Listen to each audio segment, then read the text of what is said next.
Good morning. Welcome to Saturday Morning Cartoons number 12. I'm Paul Pate, and I will sit here and talk and draw.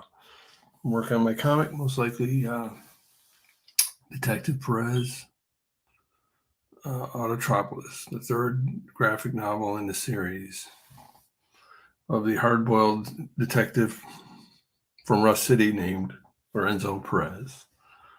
All right, so let's see. What do I need to do here?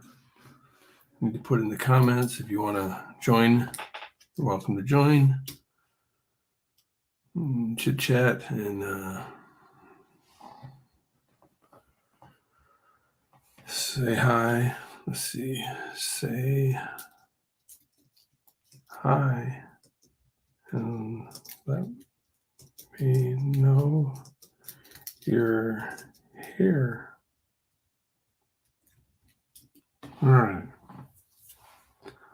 Let's see. What else? Oh, I want to copy this to Facebook, I think. So how do I do that? Go to YouTube, I believe.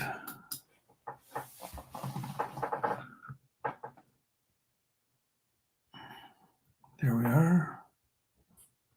There I am. It's weird. There we are. There I am. It's weird. Isn't that Black Mirror episode? Okay. Let's go back over here.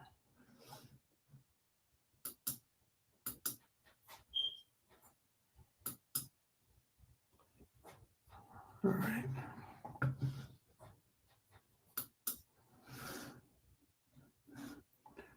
Get on Facebook.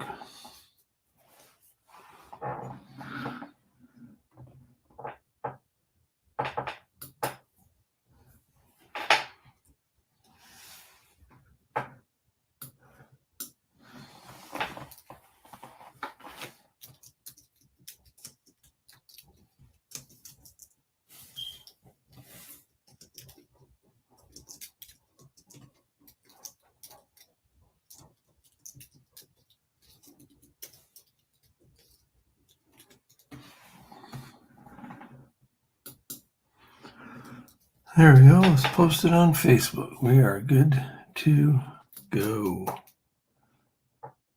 I think. And we got my iPad cam set up.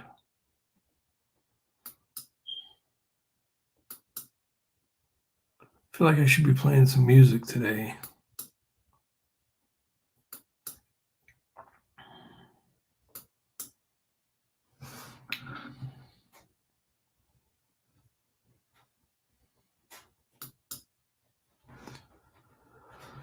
So we will, maybe I'll do that, play some music today.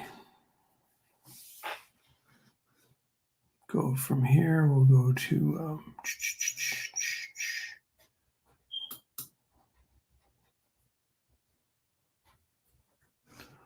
well, no, I'm not going to do that because it always gives me a copyright strike when I play music, even if it's just like, like the low 5 beats or whatever. All right. Let me put on my handy dandy drawing glove thing here. Handy dandy hand lingerie. Oh yeah, very sexy. All right. And let's see. Fix my hair because that's important. All right. Get the iPad out here. Well, let me add the iPad cam here just a second. All this stuff is sometimes what I get done before I get on. I thought I'd just start up this morning, getting kind of an early start, which is nice.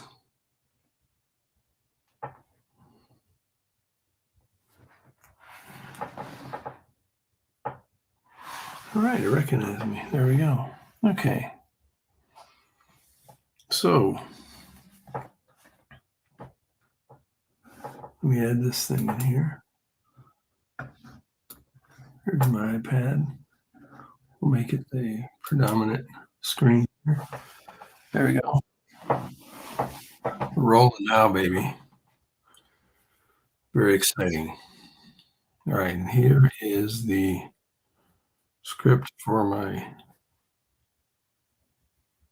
graphic novel, and I thought I heard somebody talking in the background. Weird.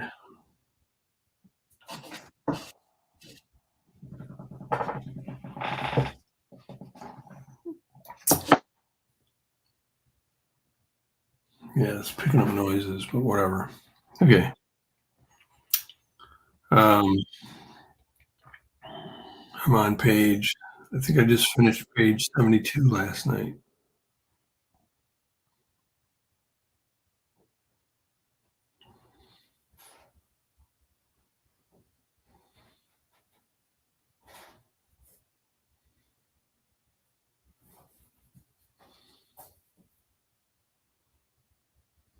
All right. So what happened is I finished page 72 last night. So there's the script for it right there. But you can see here, the next page is 65. But what happened is I've added a few pages since then. So you can see probably about 7, really more like 5. So this is actually, instead of page 65, this is page 73. There we go. So page 73 is uh,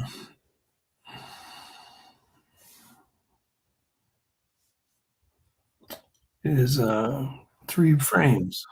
So we're going to open up my handy dandy Clip Studio Paint,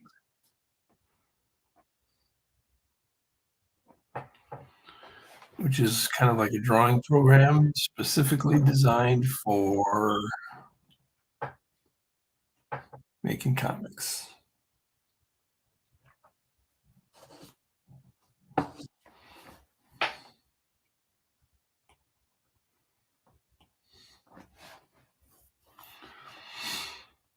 And when I open this bad devil up, you'll see, oh, look at that, all the pages.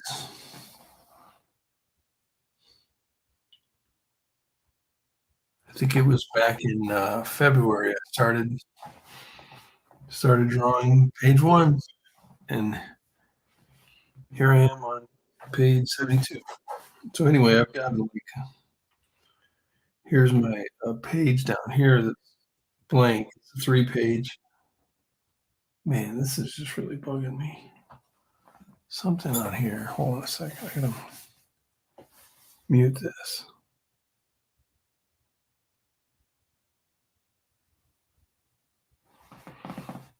Let me mute this thing. How do I do that? The mic. That might help.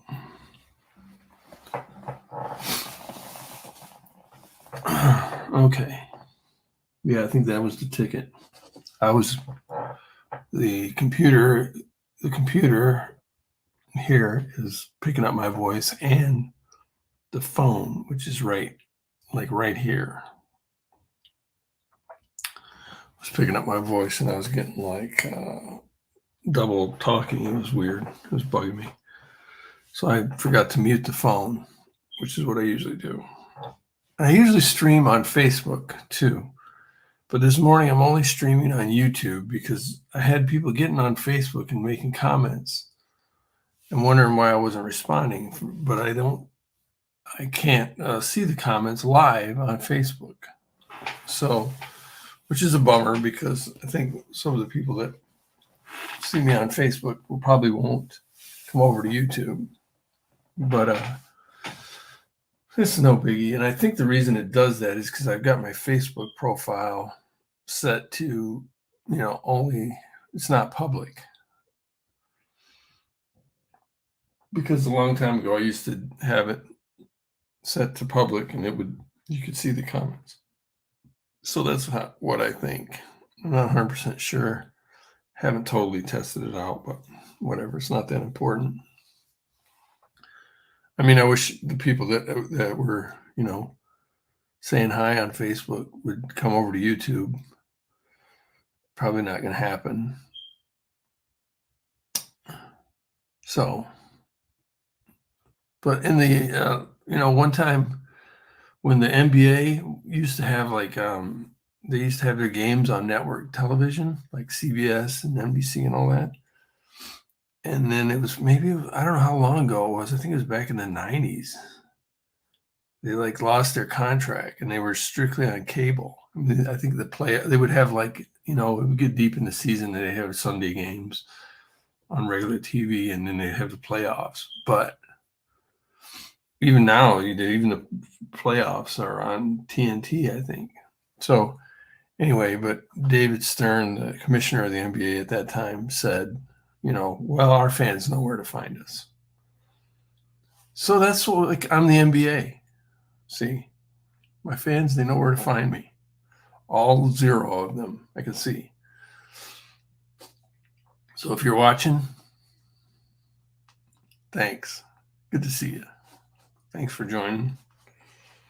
It's good to be here. Okay. I'm so funny. All right. So what I do then here is I take my 3-panel template here, story, and I duplicate the page.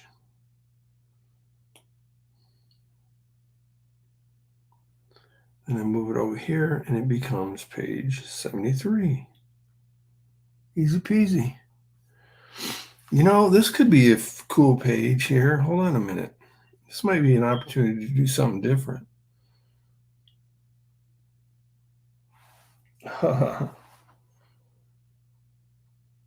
Yeah, we can do something different here. So, let's see. Let's go back to the script. Okay, all my pages so far have been 3 and 4 panels. This one is slated to be 3. Excuse me, 1 moment, please. Pause. Where's the mute?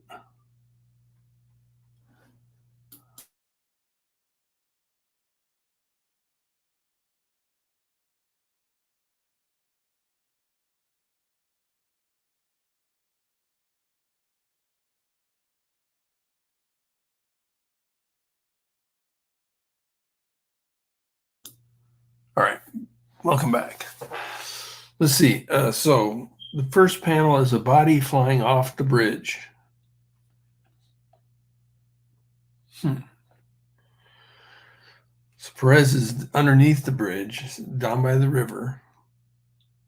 And then there's going to be a gunshot up there too. Bang. Or blam or something. And then Perez, and then we're going to have a close-up of Perez's face. And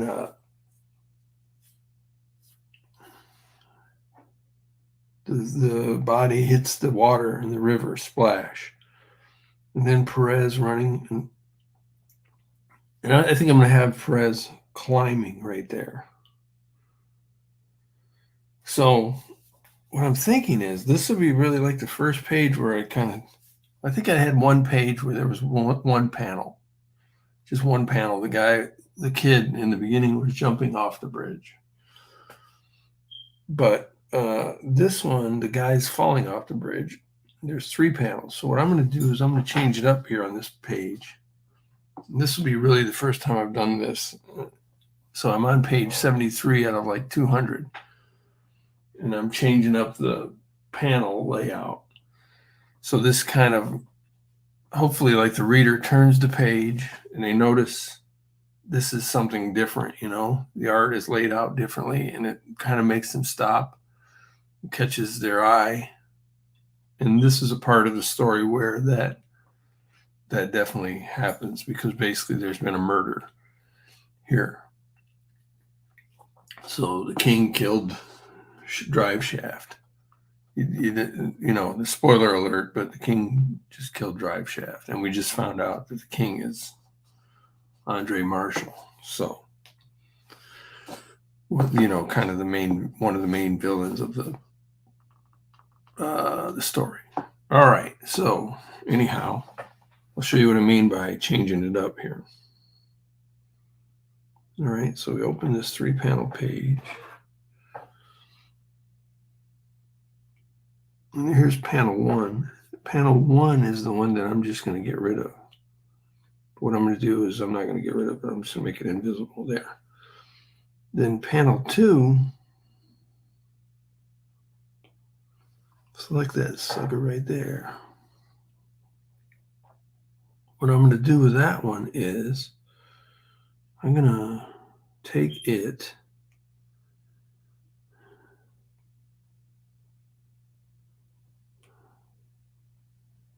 edit, transform, feature. Nope, I'm not going to do that.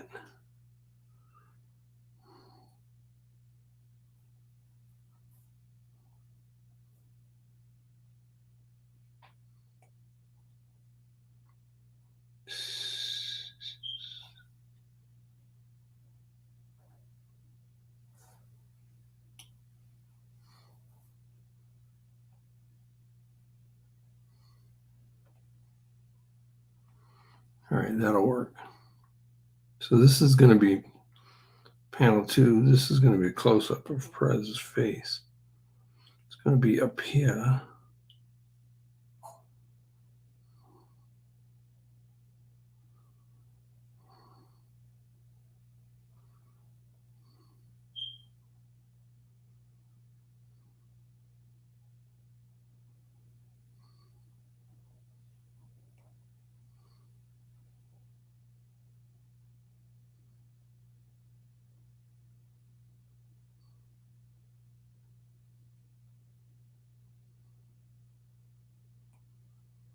There we go. So I'm going to have like the guy's body falling here. And then we'll have a close-up of Perez's face, and then we're going to have him climbing and trying to talk on the phone at the same time. Right on. So there's going to be like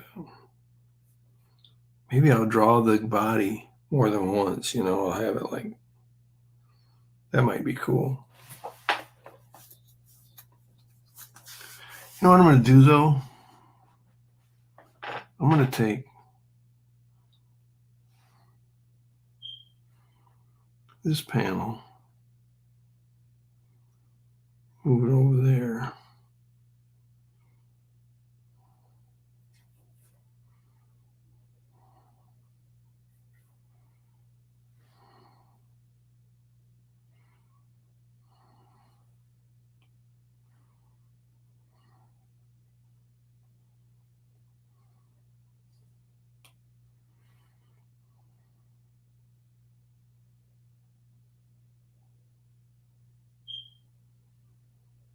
Take that panel, move it over there.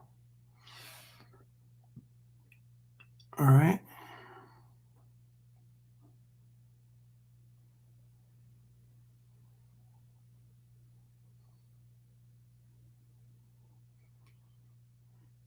Then I'm going to have the body falling like this because of the whole left to right thing. Okay. So this is like a thing unique to comics. Like the panels in comics are sort of to indicate time as time goes by.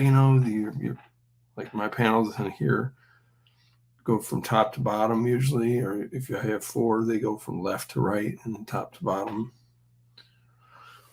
So this is like kind of like indicates, because this panel that's not a panel is sort of spanning the time of these two panels.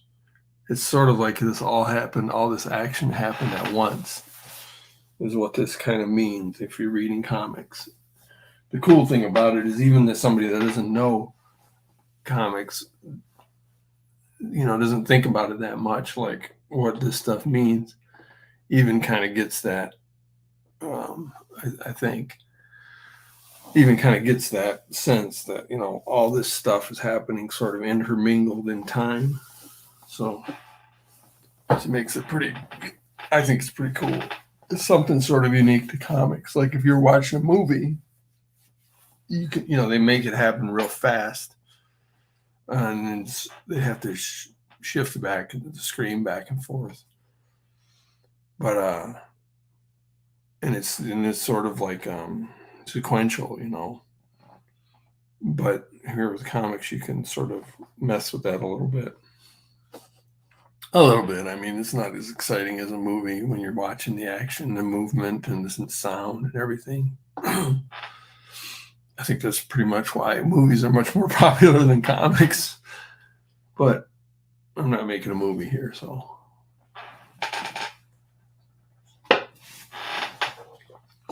Because I would, but I can't throw a guy off the bridge. So, all right.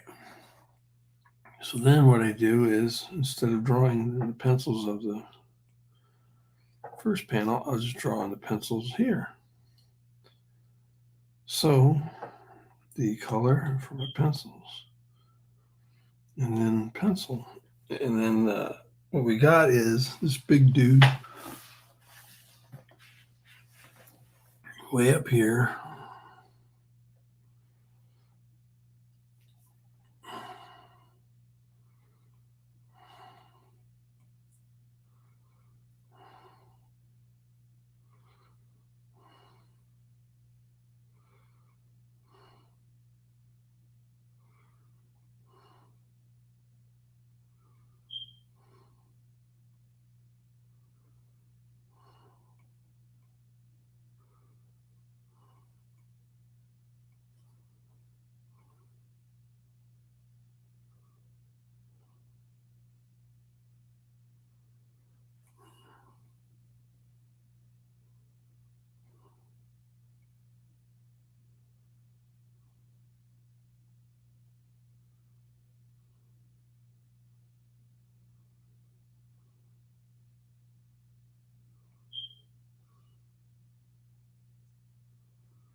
This guy is falling from the sky.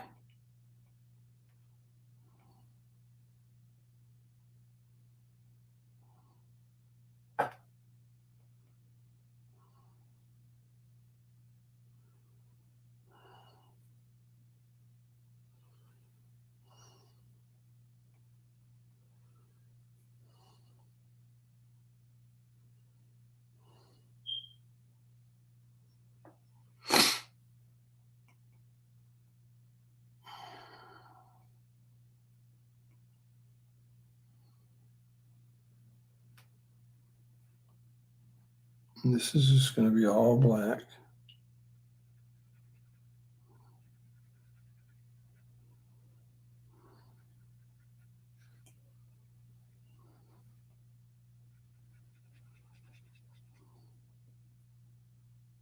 It's going to be a silhouette up there. All right.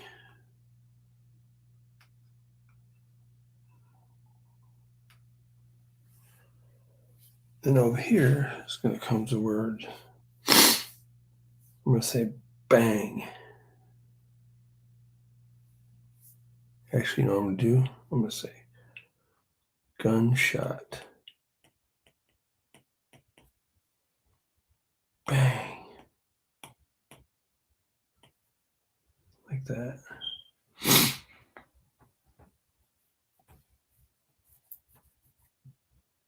Bam.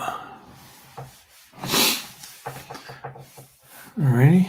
And then he will continue to fall.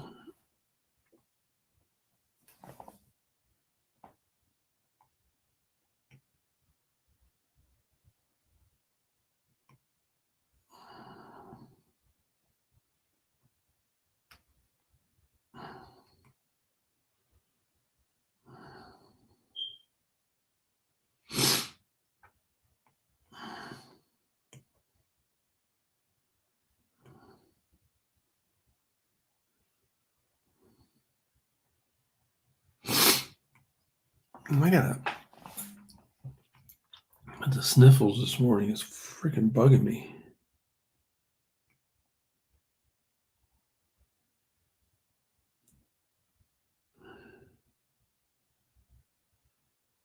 Alrighty. There we go. Man, this is driving me nuts. Pardon me.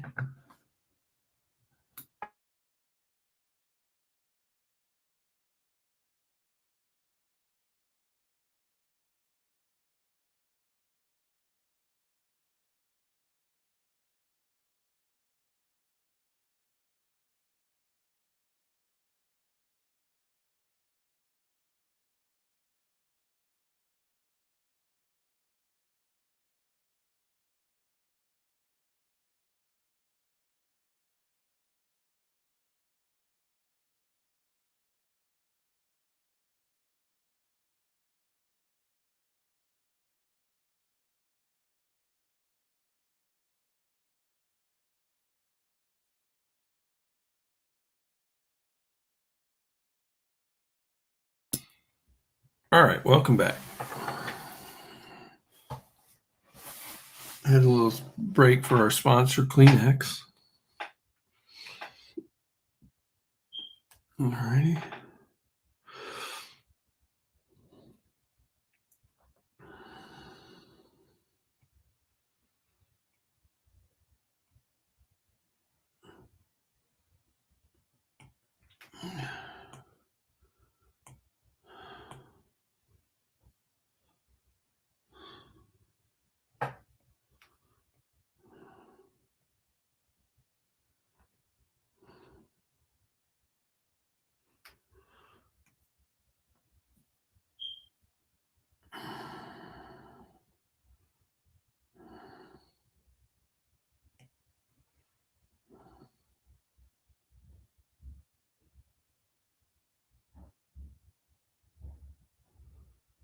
Uh-oh, somebody's awake upstairs.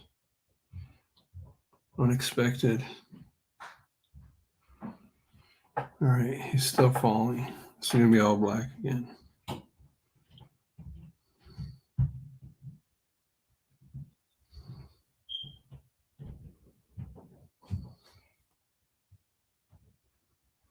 I hear somebody mulling around upstairs. Who could it be?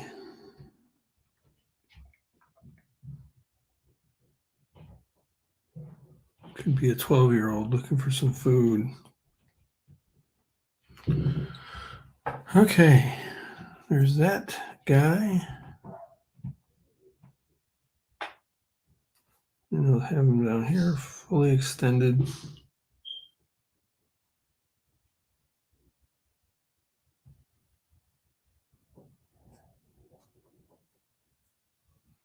Gonna do a nosedive right into the river. Stinky, smelly Rust City River.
here you can have the word splash.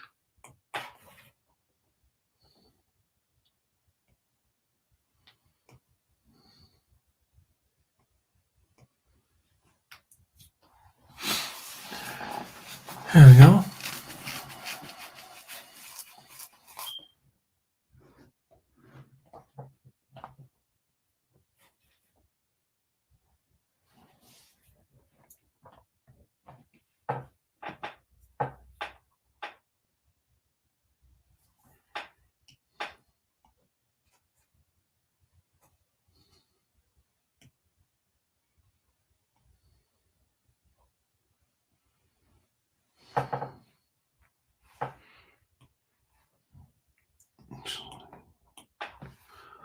All right, so there he is. He's falling. Oops. Pencil. He's falling from the bridge. Splash into the water. Makes sense? Hopefully. There you have it.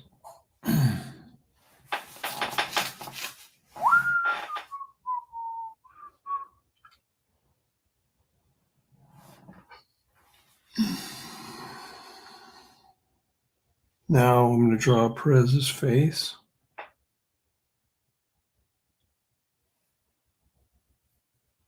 And panel 2. Pencil. So I can go ahead and get rid of panel 1. There we go. Now we're on pencils of panel 2. What I'm going to do is draw his face kind of smaller here. And then zoom in on it.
There we go.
All right.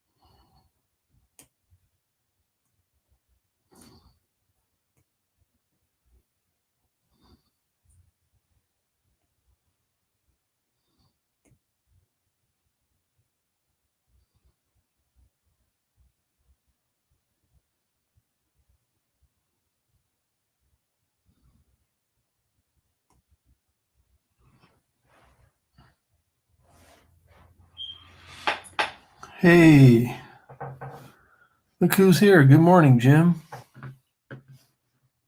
Yes, you've come to the right place. If you got MEU,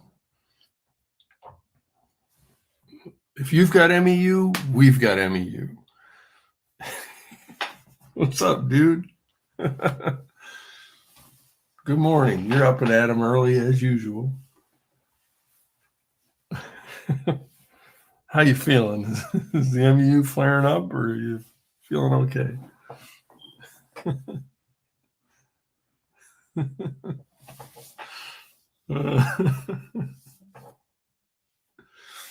Luckily, luckily nobody's watching, Jim, so you can tell me all about it.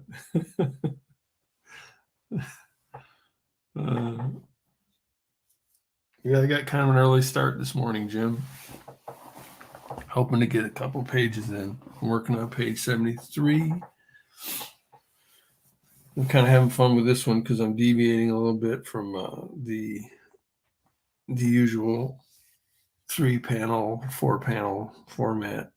Not having this guy fall out of the sky here. See. Anyway, I saw you posting some Chino Diamond clips. I haven't had a chance to listen to them, but I can't wait to see them later. I assume you're getting up and doing some work on the full fungus. All right, on this one, let's see. Go to panel 3 here. Pencil that in.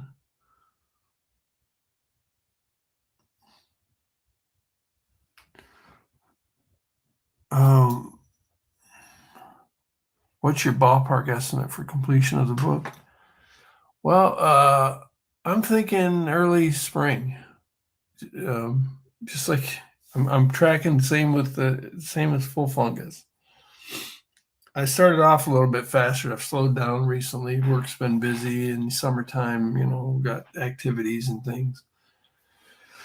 So I'm kind of re-estimating. I was hoping to get it done by the end of the year, but I'm not halfway through, and I should be about halfway through if I was going to get it done by the end of the year. So I'm thinking early spring. Just let's be honest, there'll probably be some delays in between then, and so maybe middle of 24. But I'm shooting for early spring. I was shooting for the end of the year.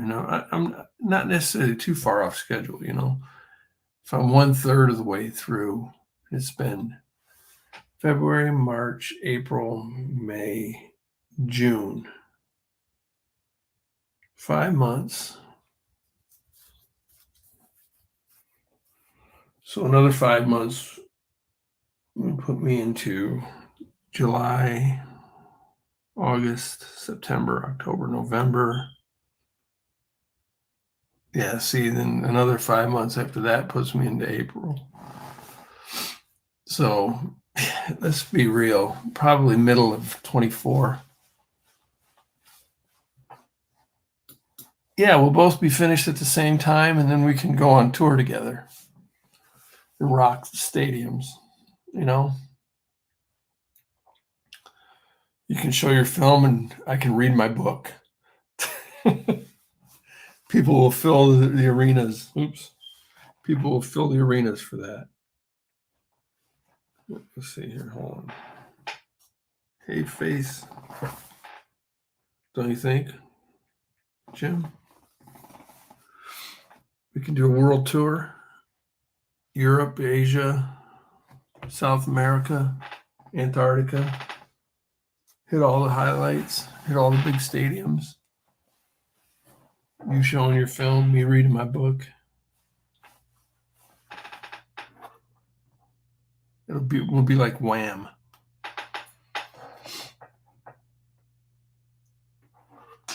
All right.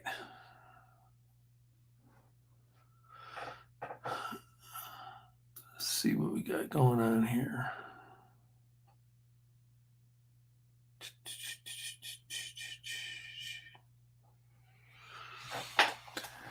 All righty.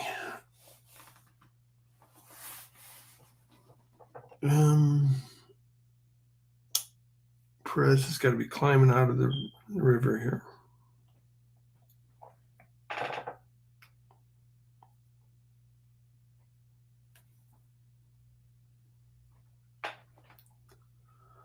Well, it was nice to hear from Jim this morning.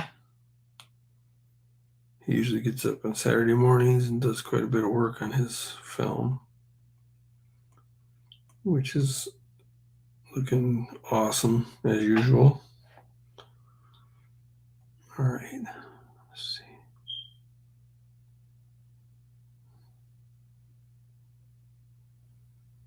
Actually, I have his head looking up.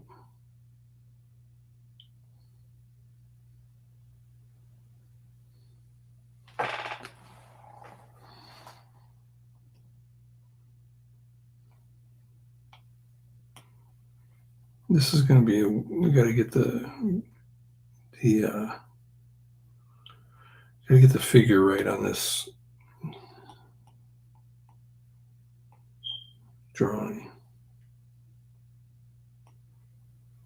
So here's the guy's butt.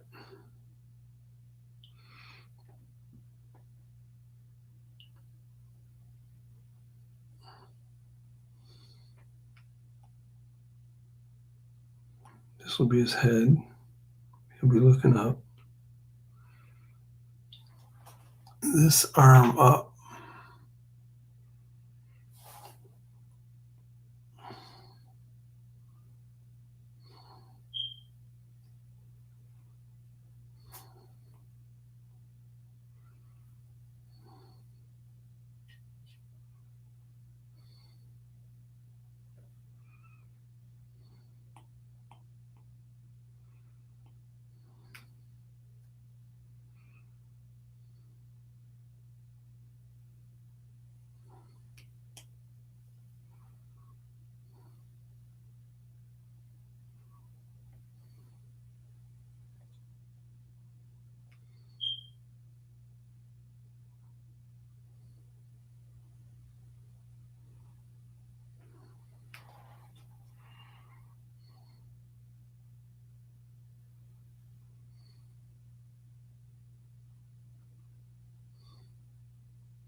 There we go.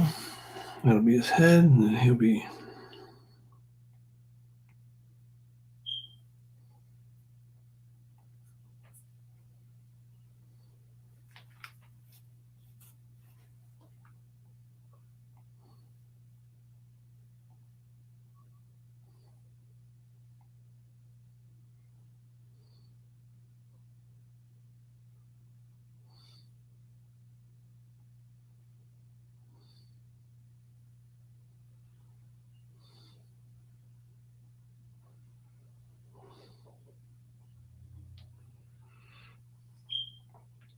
Oh, I like it.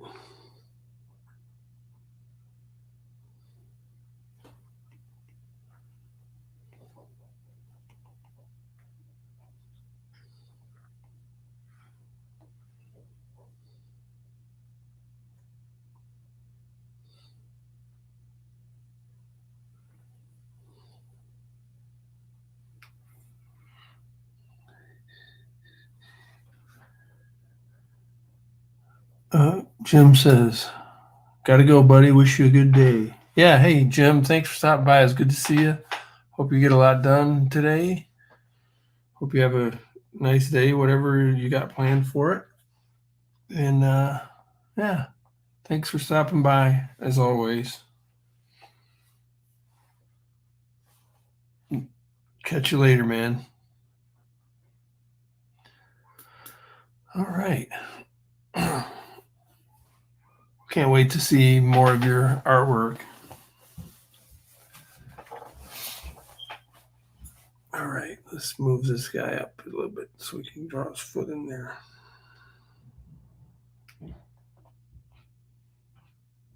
Maybe we'll turn him a little bit too, like have him leaning back or at an extreme angle. Like that. There we go.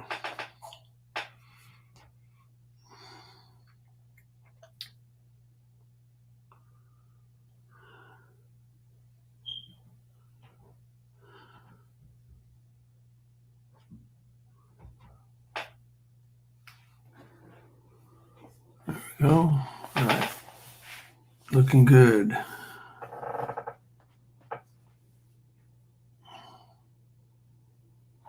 Maybe somehow we could draw the bridge in the background here.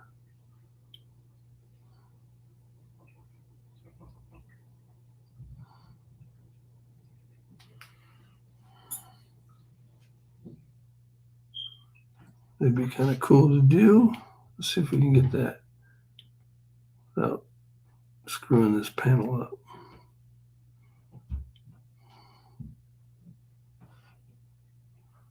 So there he is.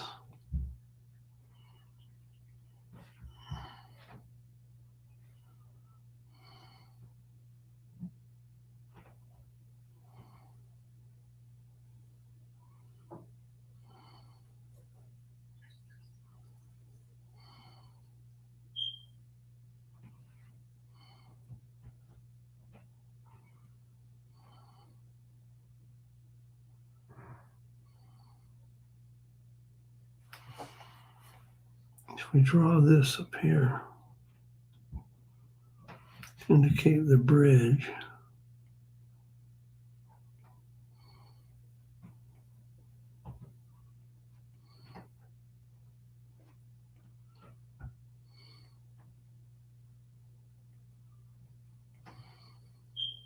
I think that'll work.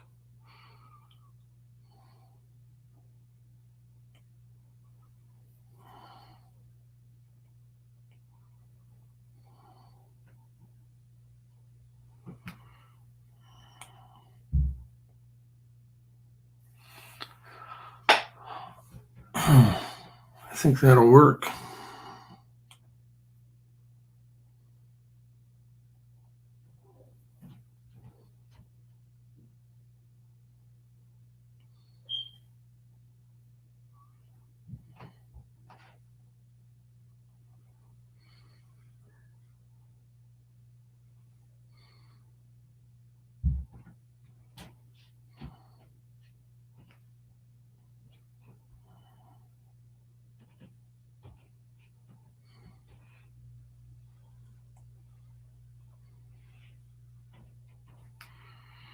There we go.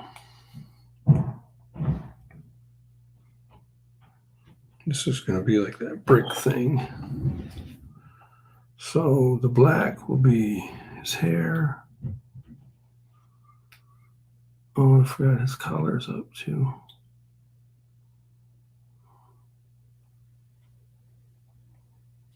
Perez doesn't have much of shoulder by way of shoulders. There we go. He's a pretty skinny dude. All right.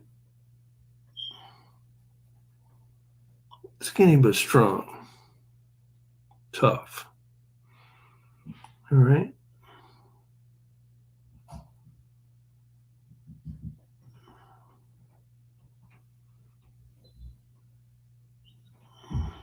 There we go.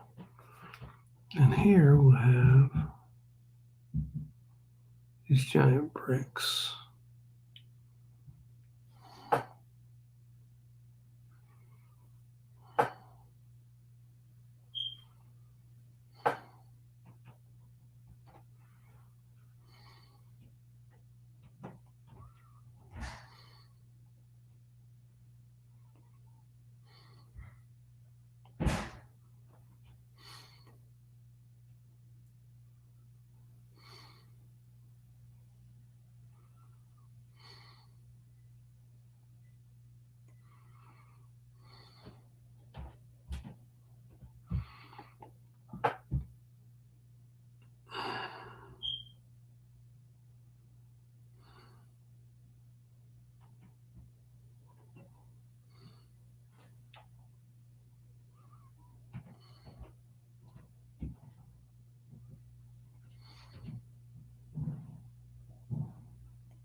There we go.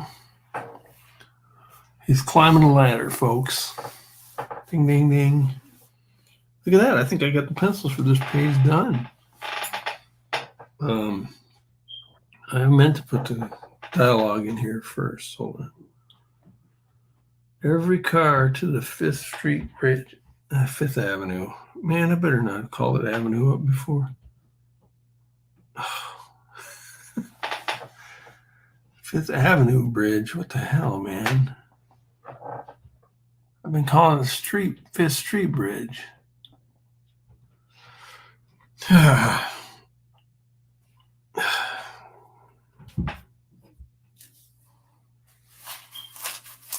Man, let me go back to the beginning. Yeah, I'll fix it later. Let me look in the beginning here. What the hell?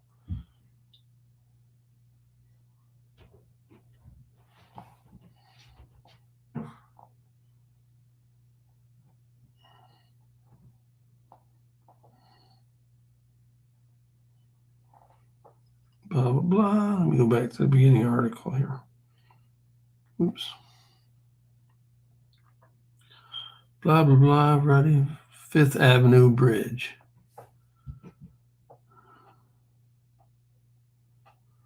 Blah, blah, blah. Good to know. Carl Morris is running 5th Avenue Bridge. Suspect headed east on 5th. Man, for the last freaking few pages, I've been calling it the 5th Street Bridge. Well, I went from Avenue to Street. I should leave it and just see if anybody notices. Dang it. Well, that's what you do proofreading for. You go back and you change stuff. Whatever, I'm going to start calling it Avenue again. I like Street better.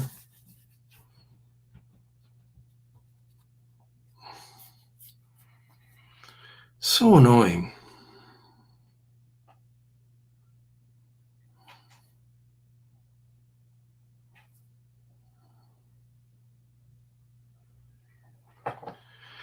Every car to the 5th Avenue Bridge.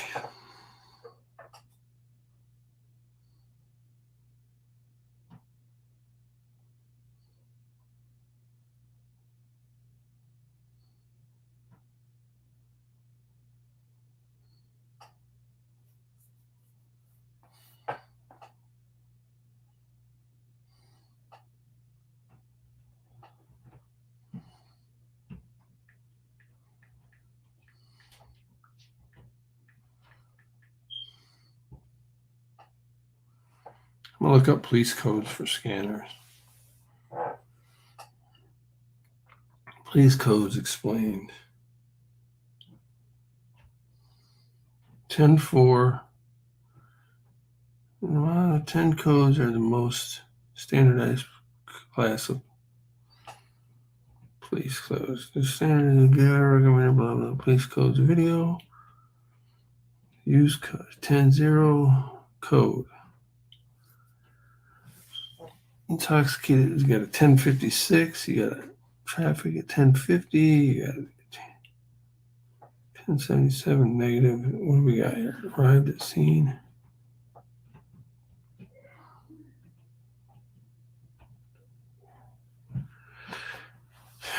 Civil disturbance at 1015 route.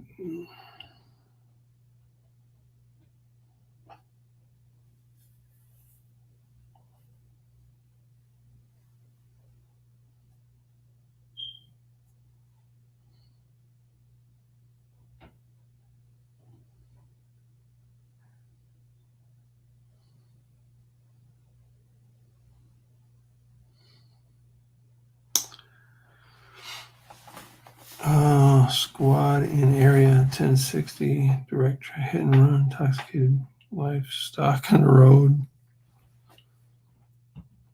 Okay, send wrecker.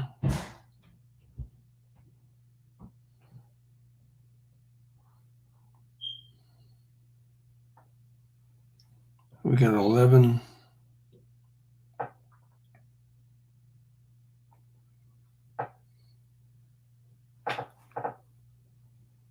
Meal break.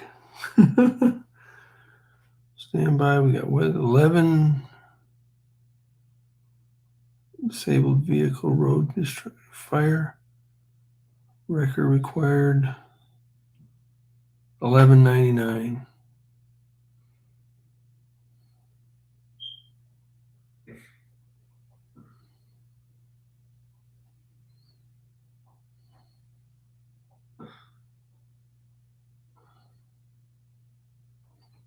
$11 codes.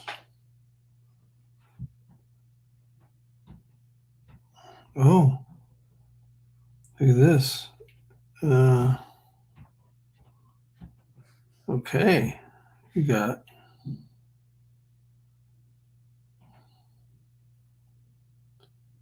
Edward.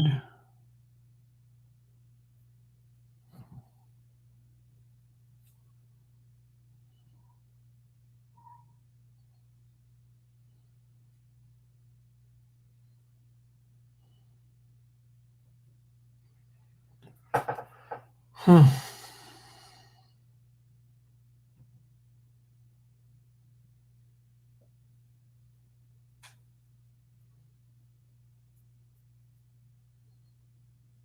$10.35. $10.31.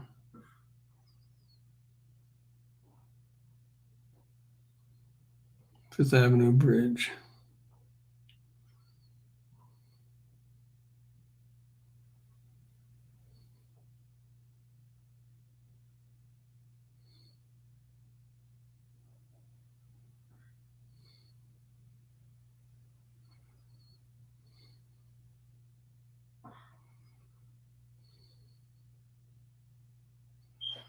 $10.31. Fifth Avenue Bridge. Oh, hey, good morning, Adam. How you doing, man? Good to see you. I was sitting here trying to read police codes. So I want this guy to say something, that sounds like a policeman. How are you doing this morning? Jump on if you'd like. I think I left the link to the StreamYard up top. So it'd be great to chat if you're feeling up for it. If not, no biggie. Hope you're doing all right. All right, 1031 is a crime in progress. 1031, crime in progress. Fifth Avenue Bridge. That's what we'll have him say. Yeah, Adam, I just figured out that, I've been calling this, for the first part of the story, I was calling it the Fifth Avenue Bridge. And for the last few pages, for some stupid reason, I started calling it the Fifth Street Bridge. So now I got to start calling it the Fifth Avenue Bridge again and go back and correct all of them. Oh, I'm going to be on here hopefully for a while. I got a pretty early start. I've been on for about an hour, and but usually I start about now, so I'm hoping to be on for at least another hour if everything goes well. Maybe two. So, yeah, no pressure. All righty.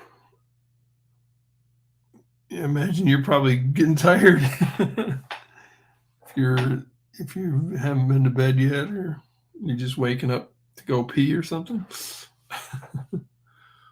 Let's see. Oh, I've just thought of something over here. I'd like to draw that.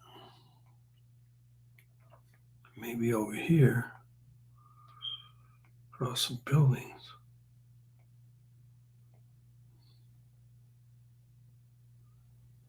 That'd be kind of cool.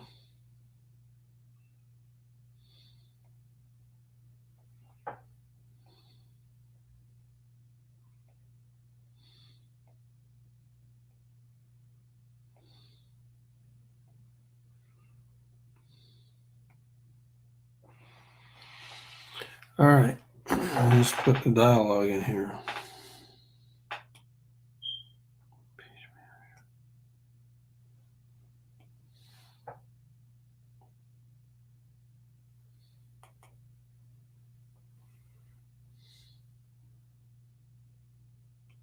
Get a dialogue from the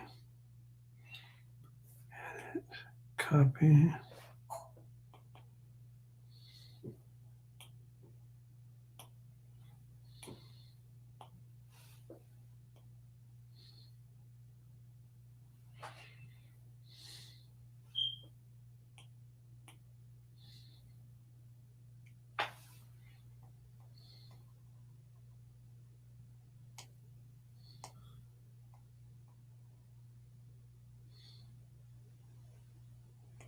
$10,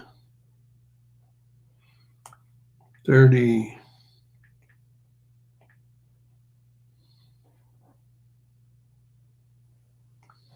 $1,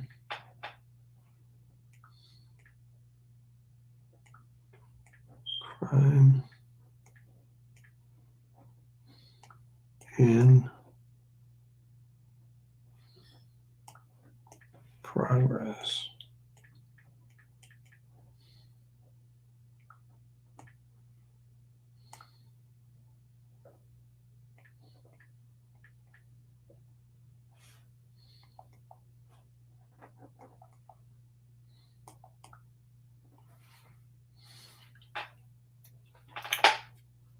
Fifth Avenue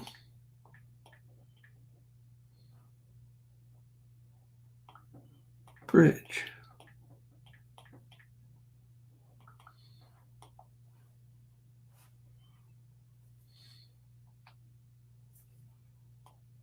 Boom.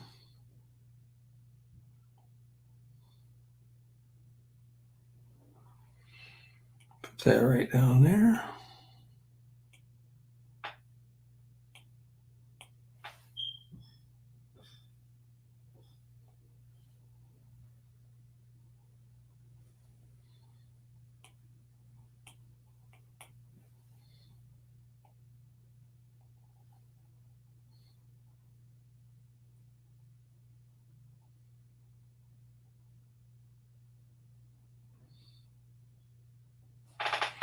Yeah, I like it.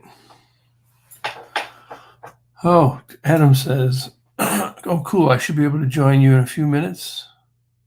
That'd be awesome. I've been up for a few hours. All right, cool. That'd be great. That'd be awesome. All righty. Just if I don't see it, maybe it's my wide brim. I haven't been catching you, like the comments out of the corner of my eye like I usually do.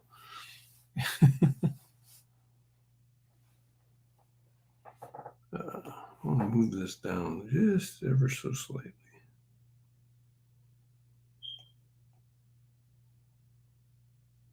Just like that. And then let's put the little balloon tail.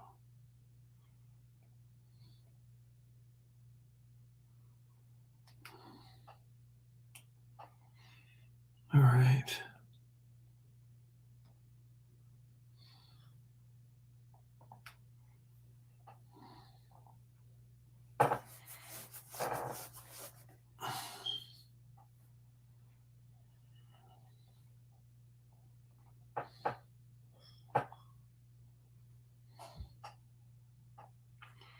Now I can start inking, I think. Which I think for me is my favorite part, is do the pencils like this. And then you get to the ink. Okay, so here I can add a layer for the inks. All right. All righty. Yeah, hopefully Adam will be joining us soon. That'd be fun. Adam's always fun to talk to. Adam's fun to talk to about anything, but I really especially enjoy talking to him about comics because he's really into the nuts and bolts and technicalities of comics. And like, I'll enjoy hearing what he thinks about my little deviation from the norm here in terms of panels and stuff. So that'll be kind of fun. And yeah, but Adam's also an interesting dude. You can talk to him about anything if he's in the mood for talking. So let's see. All righty. Oh man, I feel like I need some water. Probably should drink some prune juice. Ew.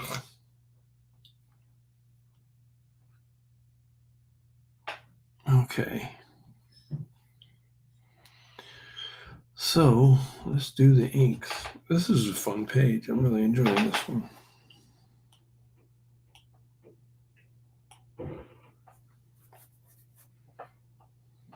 Gunshot bang. What's up with that thing?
What? Oh my God, what did I just do?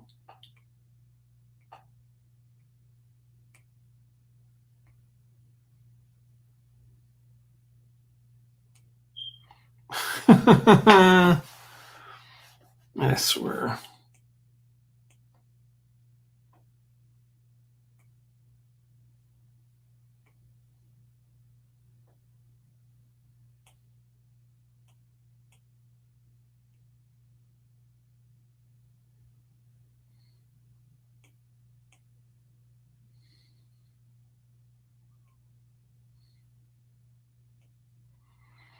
Okay.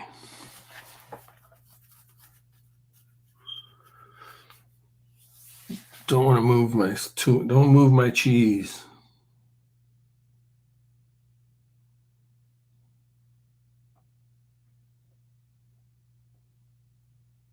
You know what happened there was I just kind of accidentally moved my little tools. Let me see. Here's my little tools menu that I click on all the time to get different places, and I accidentally moved it. And if you move it, then it's just annoying stuff. To get in a flow, you need to have stuff be where you want it to be, or, where you're used to it at. Otherwise, it just throws you off.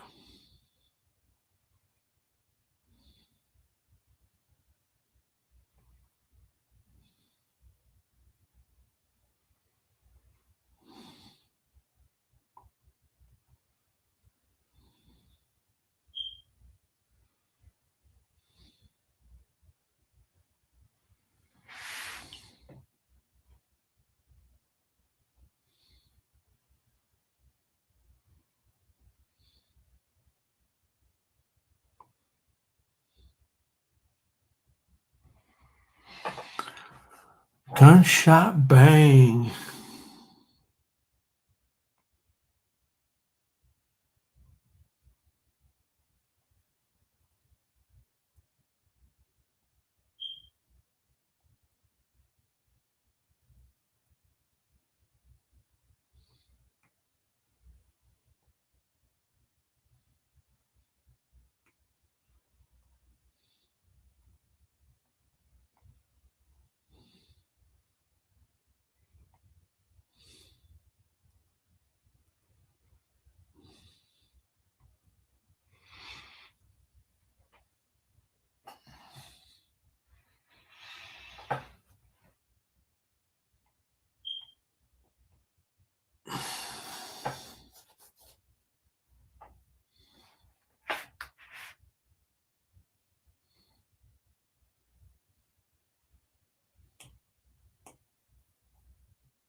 Hey, there's Adam.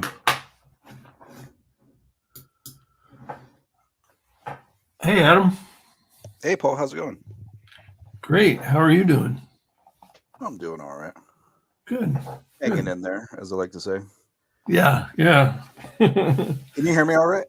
Yeah, you sound great. Okay, good. Good. Yep. Yep. So, what are you up to today? Well, I mentioned last time I've kind of been doing a lot more writing. Yeah.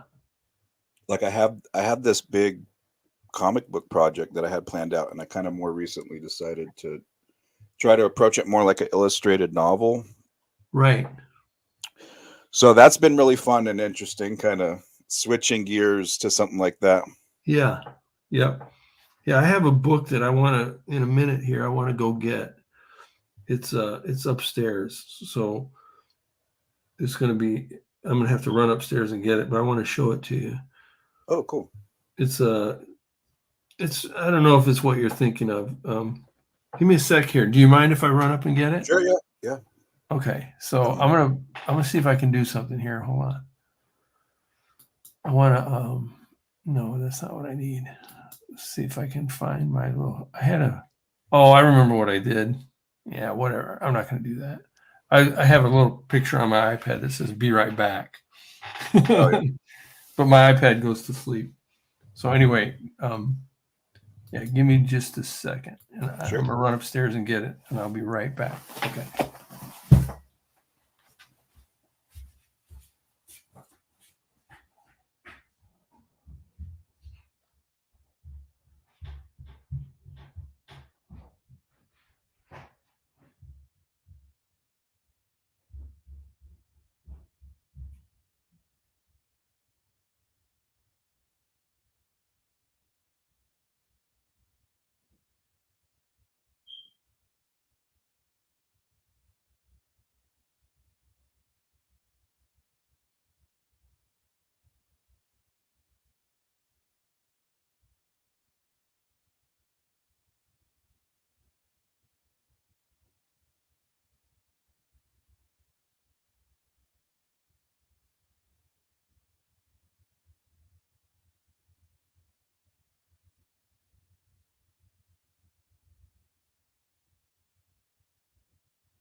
Hey, Adam, you still there? Still here. Hey, okay, sorry about that. That's the most exercise I get today. I'm officially annoyed because it's not upstairs. I think it might be right. I think it might be right over there. Hang on just a second. Okay. It's like a comedy bit.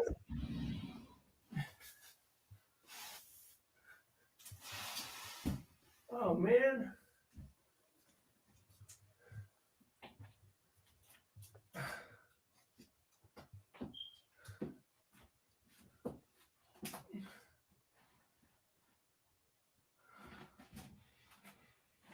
Okay. Now I don't know where it is. Wow. Shoot.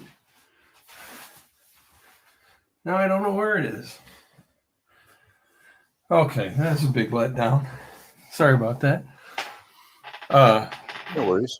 Now I have to tell you about it. So I got three different stashes of books. One up by my bed upstairs, and then one over there in the little bookshelf, and then a bunch. I think you can kind of see them right back there. Oh yeah. These are just like not put away, you know. But yeah. Shoot. Oh, that sucks. Okay, so anyway, You know the name of the book? I can't think of the name right now. The artist and the author and illustrator is Christensen. This is his last name. Huh. And it's like a fantasy about this guy takes his two daughters on a boat ride. And this boat, you know, it's like this little boat, but when you go inside, it's this big giant thing, and they go on this big adventure, and they meet all these different characters, you know, like the Minotaur and fairies and different. Oh, nice. Yeah, fantasy kind of thing. I think it's got a Christian angle to it too, which, whatever, you know, not my bag, but it was just the illustrations in it are great, you know. So it has like it has these full page paintings, like fantasy paintings, you know, of different scenes and stuff. But then it'll just have a whole page of text, you know. But then also interspersed in the see, I'm still catching my breath. Interspersed in the text, sometimes he'll have just like just ink drawings of, you know, different characters and things. You know what I mean? It's just really super creative and kind of random, and big epic adventure story. You know what I mean? Yeah. Yeah, it just kind of I could see you, you know, you definitely doing that, because That's cool. Yeah, I've been trying to find some kind of examples of books that have a format sort of along the lines of what I have in mind, but there's been a couple, but not a whole lot come to mind. Yeah, right. Yeah, when you said illustrated novel, though, that's what Well, I there's thought. this book I mentioned last time. There's a book, Stardust, I want to say it's called, by Neil Gaiman. Yeah, right. And they put that book out as I mean, it's a novel with illustrations, but it was published in the I'm trying to think how to put this. The format of the way you would buy it on a comic book rack, and it says DC Comics on it. It came out as the page layout of a comic book, you know what I mean? Right. And it just looks like comic book art with panels and stuff, but it's text, you know, it's prose. So it's like I had that book for a while. Like I just had one issue of it too, and it's like I don't know, it always kind of stuck in my mind. I was like, man, it would be so much easier just to do it this way. Especially Right. with this, like, sprawling epic that's just Yeah. literally take like too many decades of my life to complete, like that I'm not going to have. Right. And it'd be nice. So, yeah, but you don't want to abandon your drawing, you know, right? Yeah, that's the thing too. Right. I So, don't want it to be just text. no, I think this is kind of I've been thinking about what you're talking about quite a bit lately. And talking to different people, you know, Because there's like a certain satisfaction, we do these projects and work on these things like you did your Toad Road comic. There's, a certain satisfaction. There's a reason that you do it is to have the end product, right? Yeah. And so if you never get to that, then, it's really frustrating. Yeah, definitely. Let me hit pause Dee for Dee. a sec and say hi to Dee Dee. Hey, Dee Dee. Got company coming over. Have a good day. Have fun. Hope you have a nice time. Thanks for stopping by. Hi. Yeah, so you know what I mean? So I think like, for example, you have a giant epic. Maybe you can break it down into, 16, 20 page episodes, or issues or whatever, so that you can get something out. And then, but also, like you said, it can be a lot of it could be text or something. You know what I mean? That way you can tell the story and still get stuff out, Does that make sense? Yeah. Like at first it was like it really felt like a real compromise. Right. But now that I've been thinking of it in this new way and working on it, it just seems right. Like it fits really well. And it's like it in retrospect, it's like, why was I even trying to do this as a comic book? It's just too much. Like, I don't know. I think it really does fit because so much of the time I've spent developing this project is I've been doing a lot of writing and Right. concept art for it. And that's really, that's really what it is the writing and the art. And it's not necessarily sequential. Everything has to be panel to panel. Right. Which I think works great for like in Toad Road comics. It really wouldn't work as just like a novel or something. It just doesn't work. You got to see the actions and expressions playing out and stuff. But for this, it's like it's just like I figured out the right format. It's just meant to be. I don't know. It seems right. So yeah, I've been so relieved lately, and just like, oh man, it's going to go so much faster than what I had been planning for the free time of the next 15 years of my life. It's like technically I could probably get one of these suckers done in a month if I worked hard enough on it. Like once I kind of figure out how to. The other thing I'm really struggling with is like, how are you supposed to like? I just got to learn how to like describe. What I mean? Like word it as a description. I just never naturally had that. Like to put it into words in a way that sounds good. Right. Like describe if a character first appears and you have to kind of describe what they look like and well, the great thing is you can draw them, yeah that's the great thing too, but it's like if there's one or two illustrations per page or every couple pages or whatever, a lot of stuff is going to have to be right, or just you're painting the picture with words, and that has always been something that has not come naturally to me, which is why I've held back from trying to do something like this in the past. I just figured I don't know how to even do this. Like it just seems weird. Like it seems weird to describe it rather than just why not just draw it? But right. I found the that author that I was telling you about. Oh yeah, on Amazon here is James Christensen. So I'm going to share my page here. I'm going to try anyway. So hang on a sec. Okay, so present, share screen. Select window, download. I'm going to share the entire screen. Oh. Okay. Do you see my screen? Yeah. Cool. So this is the name of the guy. I think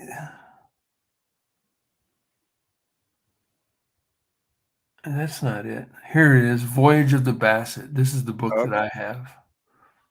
So let me see if I can zoom in on this one. I have it around here somewhere. That's the name of the boat. Let's see. Oh, okay. I'll show you the art. See if I can bring the art up here just so you can get an idea. Oh, come on.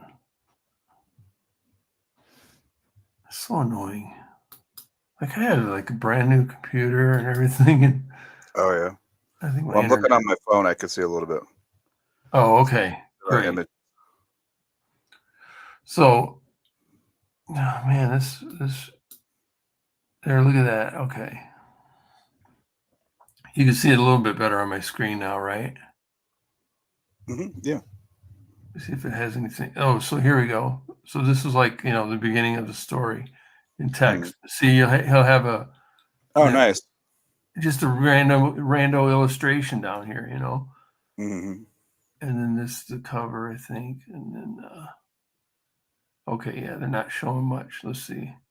So you can see the paintings are pretty awesome, but then look, he'll just have text, like the text is laid out differently here, and then he'll have rando illustration here. Oh, nice.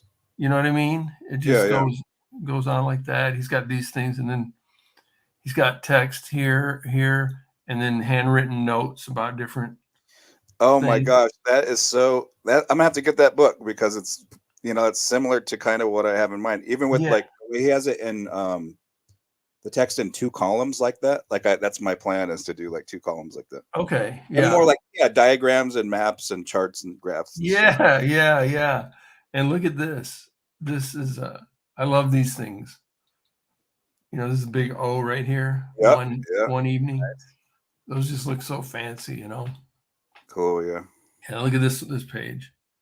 This great illustration here, and then just some text here. So it's not, this is just one big page of illustration.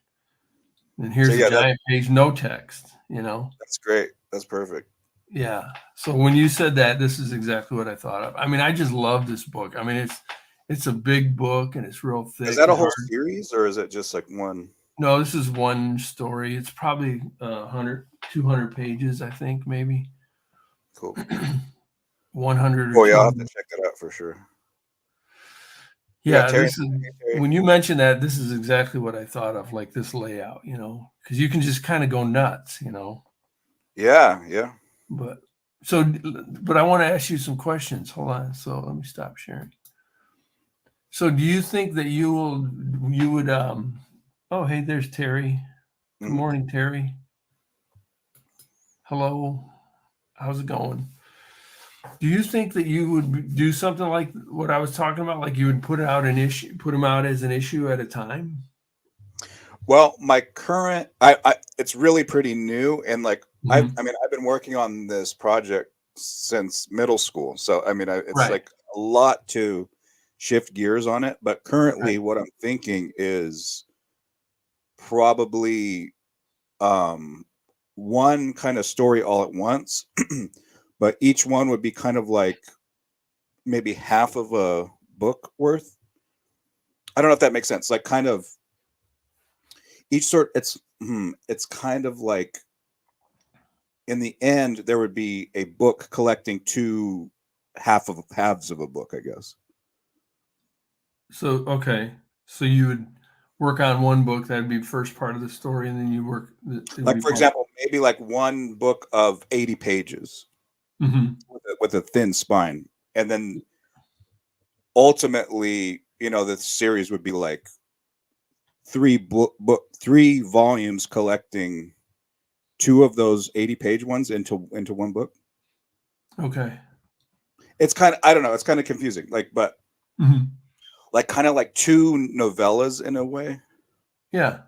Or like 2, like just, sometimes they'll do like a thin like trade or something where it's like you get a comic book that's so thick that it's no longer like an issue, but it's not really thick enough to be thought of as like a whole book. Yeah, no, I got you. Yeah, like.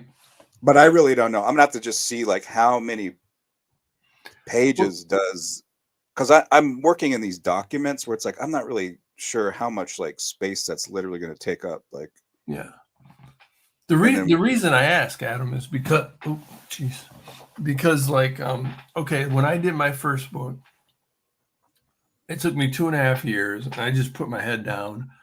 This was back when the social media just started kind of taking off, and I really, I didn't know you or any other artists really. Mm. Hardly any. I mean, I used to follow like online comics, but I didn't know any of these people.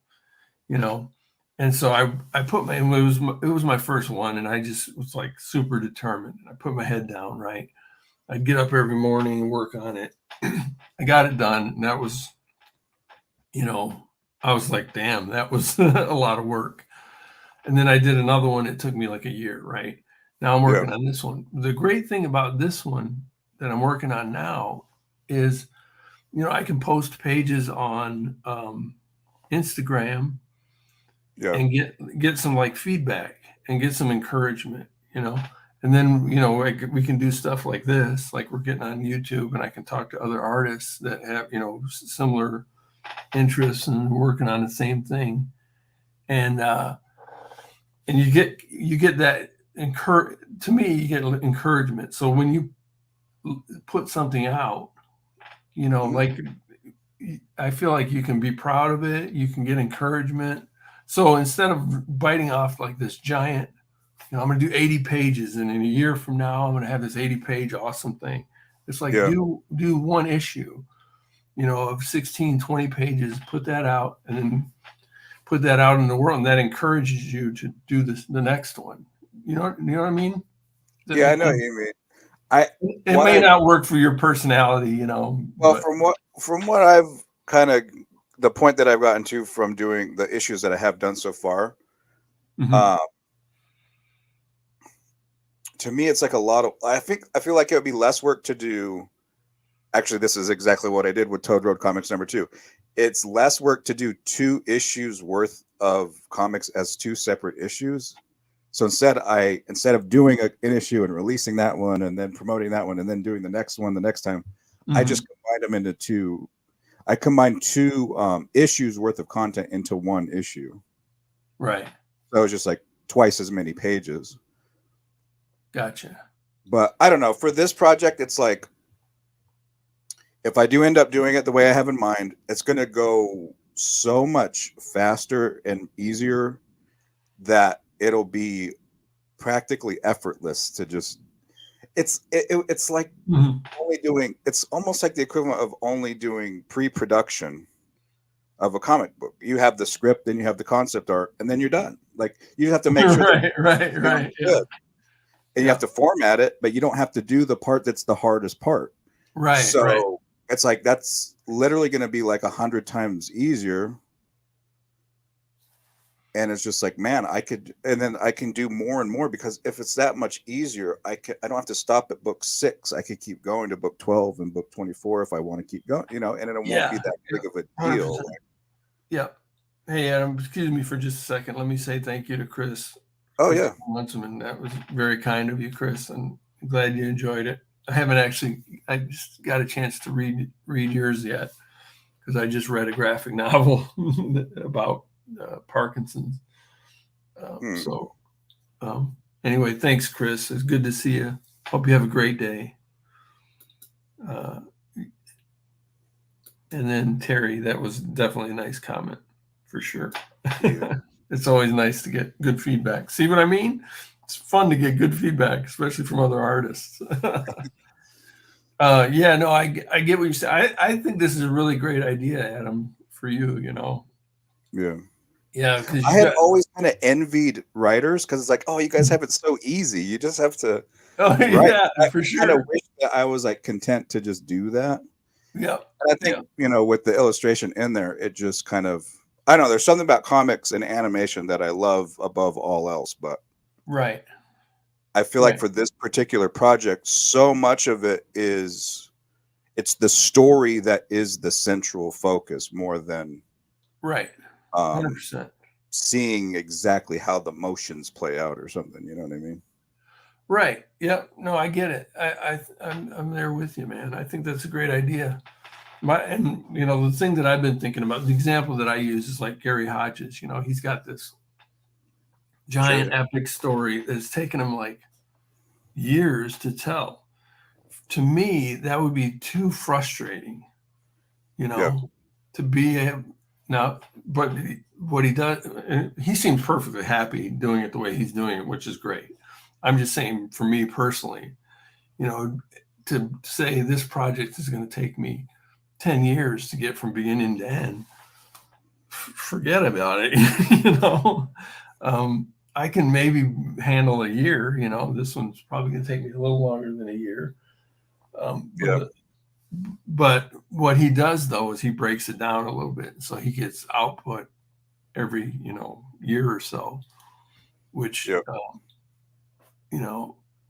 So, but I just feel like you have to be able to tell the story. I think the biggest goal, the biggest desire that you have is you love to draw, you love to write, but what you're really trying to do is tell a story. And so, Well, part of it is I definitely would not be content to just literally tell the story without images. right. A very major important part of it is I want to show the vision of this world and these characters and the environments, and have the audience, see it visually. It's not open to interpretation. It's not, whatever you want to picture it to be. It's like it's a very specific, Yeah. some very specific imagery, Yeah. but but yeah, telling the story is the part. It's like it's the combination of the world building and the imagery and the storytelling, and not as much the stuff in the middle for this project. Like, Right. Right. Yeah. it's Yeah. backwards for me because I never like, it's kind of weird because even up to just like the other day, I'm very resistant even to write a script of something. That's how like much of a non-writer I am naturally. Like, in other Mhm. words, when I do a comic, I don't script it out. Mhm. I do an outline. I figure out what I want it to be, but I'll Right. draw it out. I'll storyboard it. I'll draw it as a rough draft of the comic. You know what I mean? Like, I Yeah. just fundamentally don't really like the idea of starting with text as the basis of something. Mhm. Or I didn't before. Now I'm kind of like Now coming you're around. into But writing mode. it's very the opposite of my some fundamental nature about me. So it's Well, like going from not even wanting to script the thing to like now it's primarily mhm. prose is the majority of what it is Yeah. it's a lot to kind of wrap my mind around, but it's such a relief. Yeah. It's I just like realizing I can do it that way and it'll be good. It's Yeah, I awesome. mean, I picture like somebody that learned to play the piano, right? And they Mhm. played the piano their whole life, and and then they really enjoyed it and everything. But then they picked up a guitar one day and was like, "Oh, wow, this is what I really like," you know. You know what I mean? That's kind of how I'm picturing it. Like, Well, one thing, for example, that I really love about this new process is there's so much stuff that it's like, this is going to be so hard to figure out how to draw this from every angle. I don't really quite have this character designed yet and stuff. yeah, As I had this character, I tried to figure out what he would look like. And now it's like, I don't have to ever show that character in my life. I can just say that that's what he is. And I don't even have to say what he looks like. You right, can't really do that right, in a comic unless you just like show him from the feet up or something. Like you only show the bottom of his feet. Like yeah, you couldn't really not design your character. You have to decide what they look like. So I had yeah, a few characters like that where it's like, I tried to draw him. It just didn't look, it just seemed something weird about having a specific design to him. hmm, It was best left to the imagination. yeah, So for there's sure. certain things about that I do. It's like, okay, yeah, I do like that you can leave certain things to the imagination a lot more easily in that format than with Right. animation comics or something where it's like you can do that to an extent, but it feels very out of place. Yeah, yeah. I was, the other day I was drawing Detective Perez, and I was wondering how many times have I drawn this one character? Hmm. Like it's literally hundreds, you know. I mean, Yeah, it's crazy. Like it's kind of brutal, you know. Like what is it the really is for certain things. That's another thing. It's like, man, like if I'm drawing Ted for Toad Road Comics, I can draw Ted a million times and never get tired of it. But Uh, trying to do, I don't know, some with a costume and action oh, and all that stuff, it's like it just yeah. becomes so monotonous. It's like why Why am I why do doing we this? to do this to ourselves? Like it seems to be the most common thing you keep hearing people say on these streams, man. Yeah, for sure. Why did we choose to do this? Yeah. So like right now, my mindset and the thought I keep going is this is so damn fun. This is Right. so much easier. I love this. Like, oh my gosh, it's such a relief. I Yeah. can do this. Like, it's just Yeah, that I feel that's really important. It's got to be fun, something you enjoy. yeah, And then I think if you have something to show for it after a certain amount of time, that's important too, because I think that encourages you. Terry had made a comment, I think that you were kind of getting at earlier. She said sometimes doing a big thing is easier than multiple smaller things. That's a little bit what you were talking about oh yeah, before. yeah. Yeah. Like I'd rather do like when I was saying like kind of two issues in one, just because it's Right. like you know when you're trying to promote your book and you put it out and you're formatting and so some of Mhm. those aspects, it does make it easier to kind of Yeah. combine two into one. Yeah. Yeah, I get that. Yeah, well, I'm probably just projecting a lot about the for me the feedback is encouraging and stuff. But I think for you, like the being able to enjoy the process probably sounds like that's really important. Yeah. And if the strictly comics format it just wasn't really you know uh doing it for you, then yeah, I think, and I really think that this is I love that book that I showed you. I think it's a great idea. Yeah, yeah. Well, it's one thing to do a comic strip. It's one thing to do a 16 or 30-page comic book. It's another thing to do a 100 plus graphic novel. Yeah, It's an even another thing to do an entire series or trilogy or right. of epic graphic novels. Like that is just the craziest thing. Like it's just so ambitious. Like I think I just underestimated just how much work that is.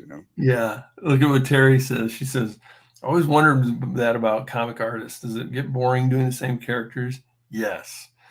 And then comic artists are the most tortured. I think so. Yeah, like I'm drawing these Detective Perez every time he comes up in a panel, which is almost on every page. I'm like, oh God. Uh, But then, some of these side characters, I'm like, I enjoy drawing them more. yeah. Well, I But find one of the things that's fun about um, comics is okay. You might be doing the same character over and over again, but you're doing a lot of expressions and poses, and that to me is yeah, what makes it fun to draw the same character in all these different ways. If you're kind of drawing the same character and they're not really doing anything new or unique or fun or yeah. different, then yeah, it's just monotony. It's tiles, the same tiles every day for your living. It's just Yep. washing dishes all the time. Like it's just a monotonous, torturous thing. Yeah. Yeah. I think Jim Luhan was like, yeah, he's like, I can't do comics because he'll draw a character and then reuse it. Yeah, He draws it once, and just reuses it in the animation. But yeah, that's definitely. Well, I look forward to hearing more about it. It sounds awesome. Is it the Power Jones character still, or is that same world? well, so the Hero Planet story I was developing with Power Yeah. Jones, I had always planned that as sort of a medium-sized project as a transition to this other really big epic series that's like 12 Mhm. books long and this huge Yeah.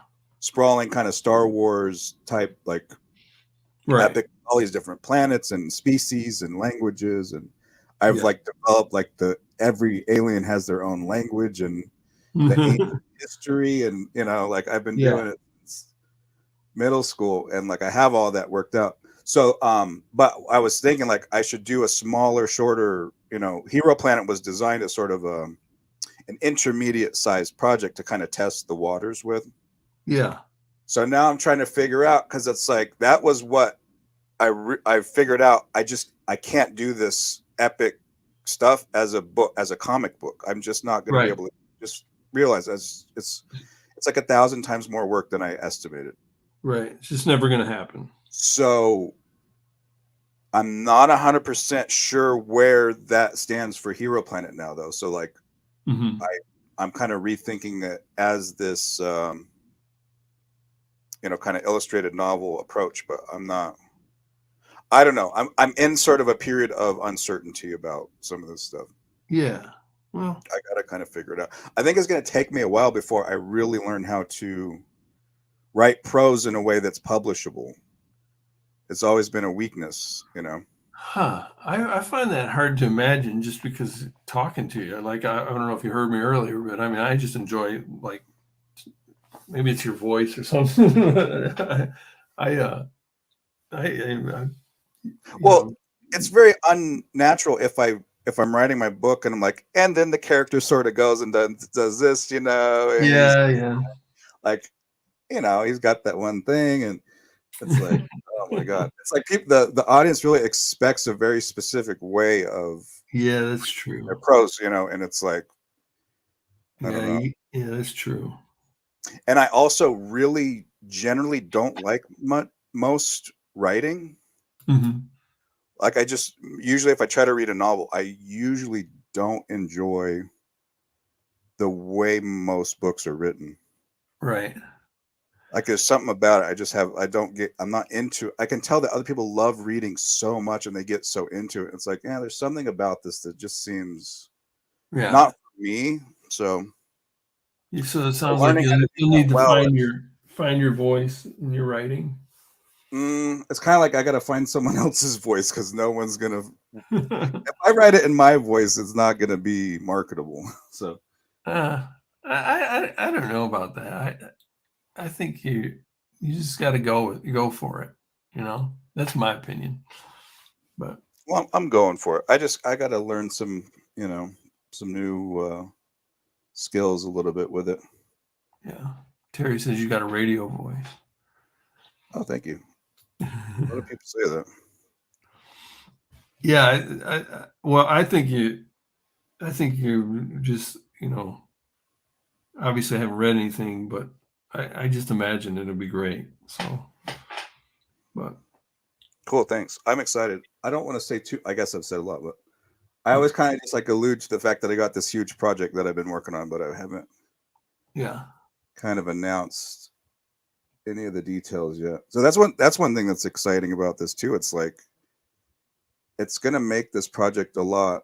It's not just some distant thing on the horizon now. If I can do it this much faster, right, so I'll be able to kind of really start showing what I'm working on and talking about it more.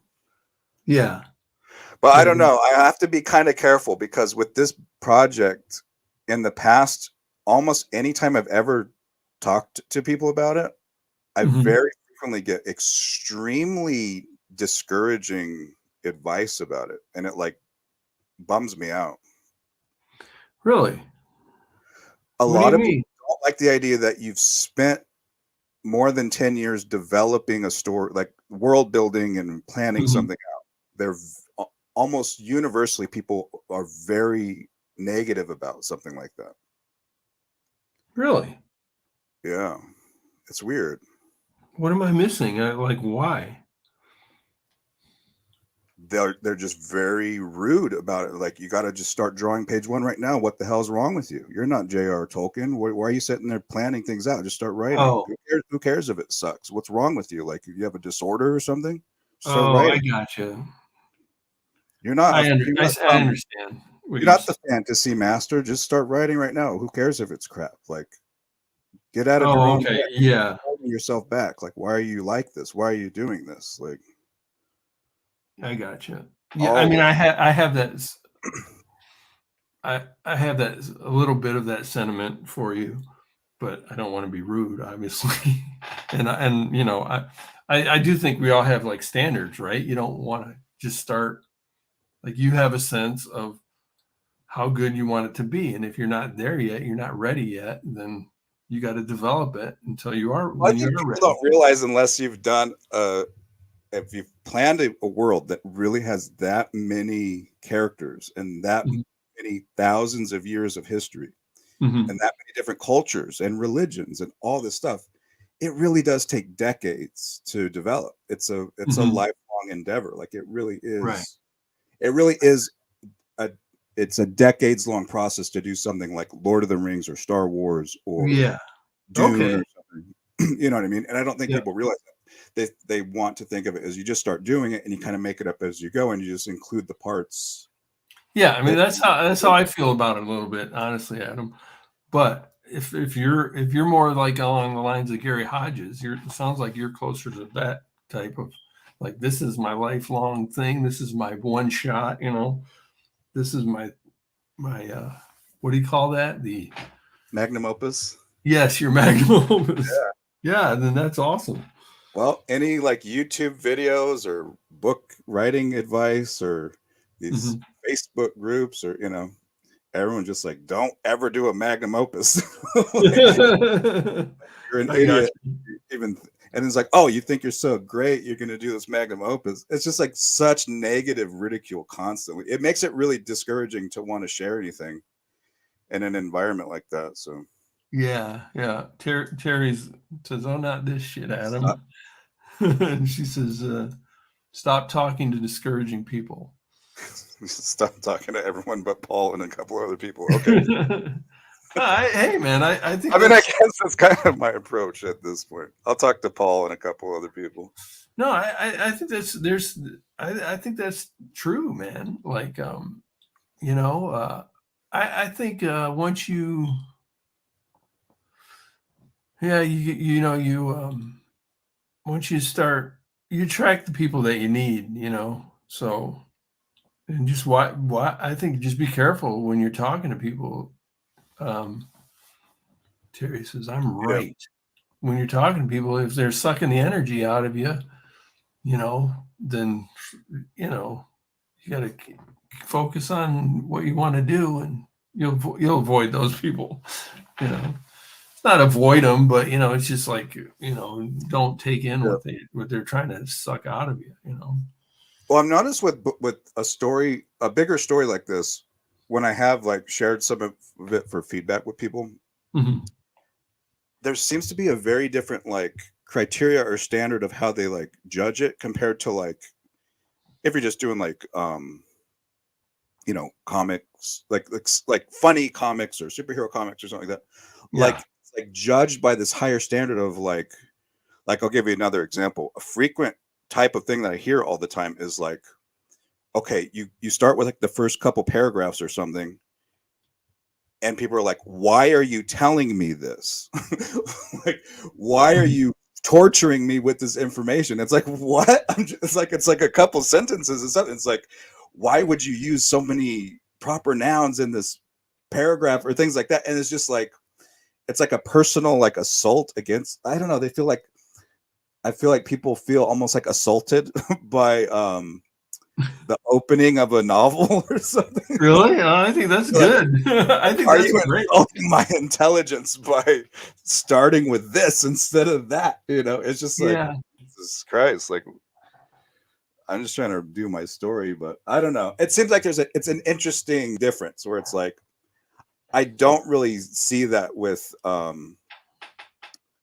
comic books of just like, lighter stuff, like as much, or I don't know. I'm trying to think of what would be the difference. I think the difference would be with in like a novel or with something more kind of a grand epic story.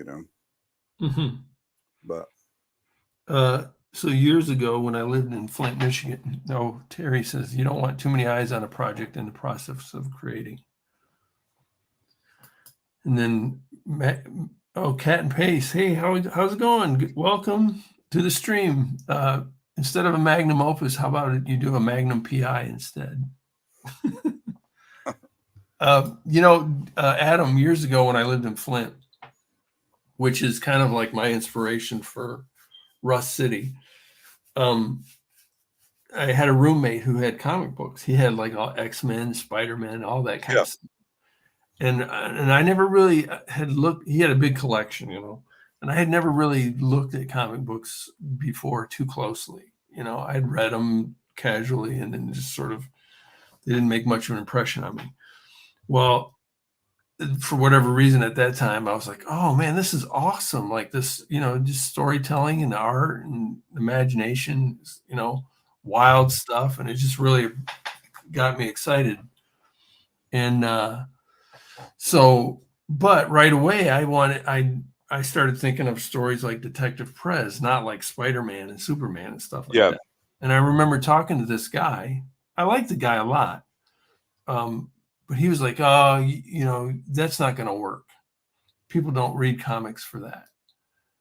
And it was like you're talking about, really discouraging, And I got pissed. I was like, have you ever created anything in your life? I think I asked him that, and he was like, And I was like, fuck off, I'm not interested in your feedback. If you created something and have, then maybe I'm interested in your feedback. But anybody that's actually created anything usually is not discouraging like that, in my experience. If they are, they got some sort of issues, but you know what I mean? You not your experience, huh? I'll be very honest. I'm not trying to be like do a hot take or something. I find that very frequently I run into like a lot of negative, hateful criticism, and especially from people who are creative that do it. Huh. Like people just talk trash constantly. Yeah. Well, the hell with them then. That's what I say. That's too bad. I think what you're on to is great. If it inspires you and it's what you like, that's the important thing, because that'll show through. That's my opinion on it, Yeah. Adam. Well, I appreciate it. And But yeah, I feel like there's a lot of the same like general advice. And if you already start at a point where you have a different approach to something and it goes against the sort of these common cliches that everyone says, then it's like people will just talk trash constantly. Yeah. Like if you want to try to do something good, people talk trash. Yeah. If you want to take something that takes planning, people talk trash. If you want to revise your work and like go back and kind of like I've done that before where like with a lot of Toad Road comics, I did like an earlier version of it and I went back and a few years later and just completely redrew a lot of it. Just things like that. Like it's like the general advice is never do that. And people give that advice in a kind of hateful, hostile way. Yeah, I got you. Yeah. Yeah. Screw those people. I like this. I always say I'm sorry if my talent exceeds your perception. That's what I think you're at there, Adam. Don't worry about that, man. Just keep moving. Do what you got planned. Because it sounds awesome to me. But hopefully I can be encouraging to you. Because to me, there's just nothing worse than, trying to put somebody's light out. You know what I mean? Yeah. That's the worst. I don't get why people do that so much. Like it seems like maybe it's like a competition thing or something. Like it seems like people want to intentionally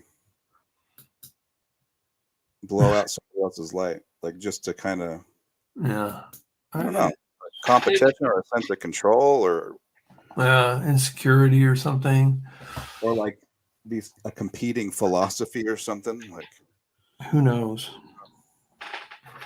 Hey, I've been so check out this page that I'm working on. I was kind of excited when you showed up this morning because this is quite a bit of what you talk about in comics, of where I'm trying to, most of my pages are either three horizontal panels or Oh yeah. 4 panels, but I've tried to deviate from my typical pattern on this page. Oh, So I wanted nice. to see what you thought of it. See this guy falling down? Yeah, yeah, that's great. It's kind of fun. I was like, this is sort of like the panels sort of indicate time in comics, but in this sort of page, the time is kind of there's two streams of time. There's the panels, but then there's also this out here going on at the same time. You know Oh, what I nice. mean? Yeah. So you can't really do that in other storytelling formats. You know what I mean? Yeah, yeah. Which is really, I think, is great. It was comics. Wait, so are you saying like the panels on the left and the stuff on the right is kind of simultaneously happening? That's in my mind. Yeah. Does it? Okay. Do you take that when you look at the page? Can you zoom out slightly so I can see the top? Oh, I see. Oh shoot! Hold on. Let me get it in here so you can see the whole thing.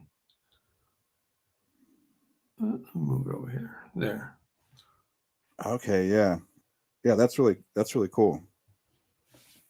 So there's no outline to this out here, right? It's just the out edge of the page is it's just going to be white. So Nice. Yeah, I love it. and he's under a bridge that goes over a river, so that from previous context, So then it's like this guy gets shot and he falls into the river, but this is happening at the same time. You know what I mean? Cool, yeah. That's great. Yeah, it's kind of fun because this is like the first. I'm on page 73, right? It's the first page where I've deviated from the normal pattern, and to me, it's like a point in the story where the reader is supposed to go. A murder happens basically, so you want the reader to kind of be, not startled, but this is a sort of a pivotal point in the story. You know what I mean? Yeah. So That's yeah. cool. Anyway, that's what I'm working on. But I love that, getting like clever with layout and design and stuff. yeah, Only comics can do, like you said. I like that. yeah, me too. That's the fun part. Yeah, these are the pages that I look forward to drawing, instead Yeah. of the same characters over and over again. So let's see. Oh, we got some comments. Oh boy, I can't keep up with these. So Terry says the purpose of envious people is to steal your light. For sure. They want to be the fairest in the land. I like how the character falls outside the panel. Thanks, Cat Paste. It is really well done. Thank you, Terry. Great visual interest and emphasis. Cool. Awesome. Thank you. See, Adam? I'm getting feedback. They're encouraging me for better or for worse. Get the positive feedback. Save the negative feedback for me. What's that? Oh, I'm just joking. I said you get the positive feedback, save the negative feedback for me. Right. Yeah. Cat and Paste, Terry, what do you guys think of Adam's idea? Is it terrible? No, I think it's awesome, Adam. I can't wait. I think it, especially like if you've been building it your whole life. Yeah, you put it, if you got all that stuff behind it, why not go for it? Right? This could be your destiny, man. Or I guess it probably just is your destiny. I mean, if you feel like, if you've been thinking about it your whole life, that's definitely. Well, I haven't just been thinking about it. I've been working on it. I've been working on it. Yeah. Writing and rewriting and designing stuff, and gotcha. Like fixing things and making changes and going back and draft after draft and rearranging things so that it's not 7,000 pages long in one spot. I don't know, just So you do have in mind, like, it sounds like less than 200 pages, right? Because you said like two books of 80 pages.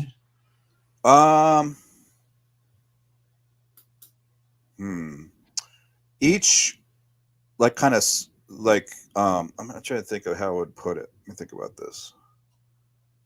Like let's say like part one. Let's say that book one is part one and part two, right? Mm-hmm. If you think of it like that, the main series, like the main, like compared to like Star Wars, how it's like the main series is like number 4, 5, and 6, right? Mm-hmm. So it'd be kind of like that. So it'd be like a trilogy, so 3 books of these kind of two kind of stories that kind of join together. Mm-hmm. But as of right now, I would estimate that like each little sub book would be like 80 to 128 pages, something like that, maybe. Okay. Then I have a main series. I have a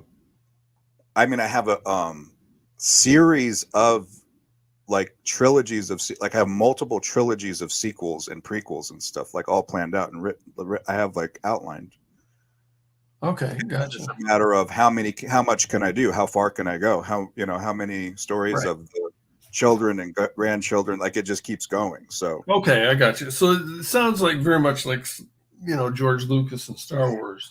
Yeah, I would compare it very directly to it's the main series of Star Wars, it's the prequel series, it's the sequel series, it's the additional books. It's like it's that much content. Gotcha. And it just kind of depends on how far I go with it, of how many I would do. Cool. Terry says, I think it takes a long time to construct worlds, and I believe in him. To me, this is right here. This is it, Adam. I'm not joking about this.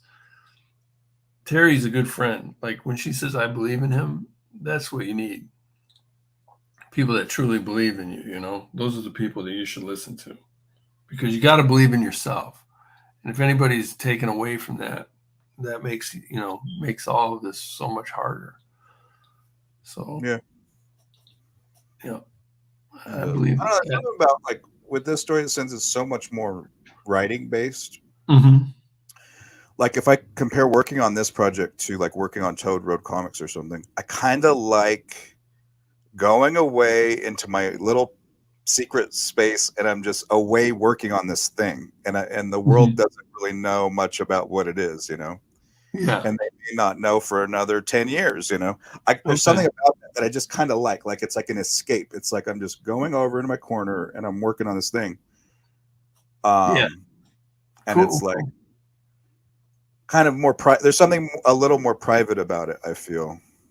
Gotcha. I feel like it's harder to share, like you've been working on writing, don't you think? Like if you're going to YouTube video or a series of updates and it's like, oh, I've been writing, without like telling the story, it's like right, 100%. Kind of weird to do updates on, unless you're like talking about like what you think is like good things to do or what you like in writing and stuff. Yeah, so talking like we are now, right? Well, like for example, like if I was doing an update on my Toad Road Comics pages, I would show it. I would show myself drawing. For sitting there typing a document, I don't know that I would show myself typing. It might be kind of weird. Yeah. Like just record the screen while I'm typing. I mean, I'm sure some people must do that, but it just seems like, I don't know. I'm not sure like how people share what they're working on as much. Yeah, I don't know. I've heard like I listened to this podcast with Brandon Sanderson. Oh yeah, I love Brandon Sanderson's stuff. Yeah, they got a podcast called Intentionally Blank. Have you heard of that? Yeah, and so they they got writing workshops and stuff like that. But it sounds like you're more like right now you're not interested in that part of this, the feedback. Oh, well, what do you mean? I'm not sure which part you mean. Well, like I've been saying, yeah, you need encouragement, you need good feedback, but it sounds like you're right now you're interested in writing and sort of Yeah. more of the solitary kind of just escaping into your own world and Going into the cave, and I'll be back in a few years, and I'll come out with my manuscript. yeah. Which is kind of like what I described when I worked on my first book.